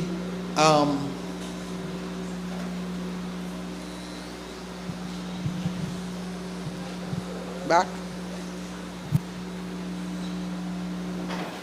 Right, good. Okay, right. Okay, well, don't worry, I'll finish up. Right. Just to let you know that the importance of this is because both the IMA and the government values the contribution of you, the people of this entire area. I'm not going to just say Warrenville and Kelly because there are people from all over. But for people who are in this catchment area, whose livelihood depend on the Caroni Swamp, right? All the various rivers that we spoke about, all the ecosystems. Those of you who are into, I met a gentleman who is, I was so fascinated, who is growing ginger. I don't know if he left, right? But then I cassava and the sweet potato and all of that. And those who are growing the okra and the peas and so there are people here who are growing all different kinds of crops. And I know you came because you want to hear what we can do better for you and how you can have a better understanding of what you do. So again, thank you very much. It's my pleasure to be here. And I want to again thank Dr. Juman and her entire staff, and of course, Mr. Romano, who also spent the entire afternoon with us. Councillor, thank you as well. Thank you very much. Thank you very much, Minister. So in closing, I want to give to my thank yous, and I want to thank Minister for gracing us with her presence and for staying and contributing to this meaningful discussion. I want to thank all of you for coming and participating, all the councillor, the alderman, Mr. Romano, I have a colleague here from Kariri, and everybody else for staying here this afternoon, for understanding, for expressing your interest. And as Minister said, we at the Institute, we have some work to do. We're located in Chagaramas, behind what used to be the hotel school, in case you don't know. But, and we do have a website, Andre, www.ima.gov.tt for all the young techie people. So you can check us out there. We have Facebook, all the social media. And we even have, I should say this, we work together with Kariri to produce a lionfish app that is freely available that you can use to make your reports, your environmental reports. You can take pictures and so forth and use the app to make those reports. And then we will investigate and follow up, of course, with the EMA. So I just wanted to let you all know there are many ways that you can engage with us. And before I end today, I want to thank the hard-working and dedicated staff at the Institute of Marine Affairs who put together this symposium. I have to say that we established a committee, and they participated, did everything. They made all the organization.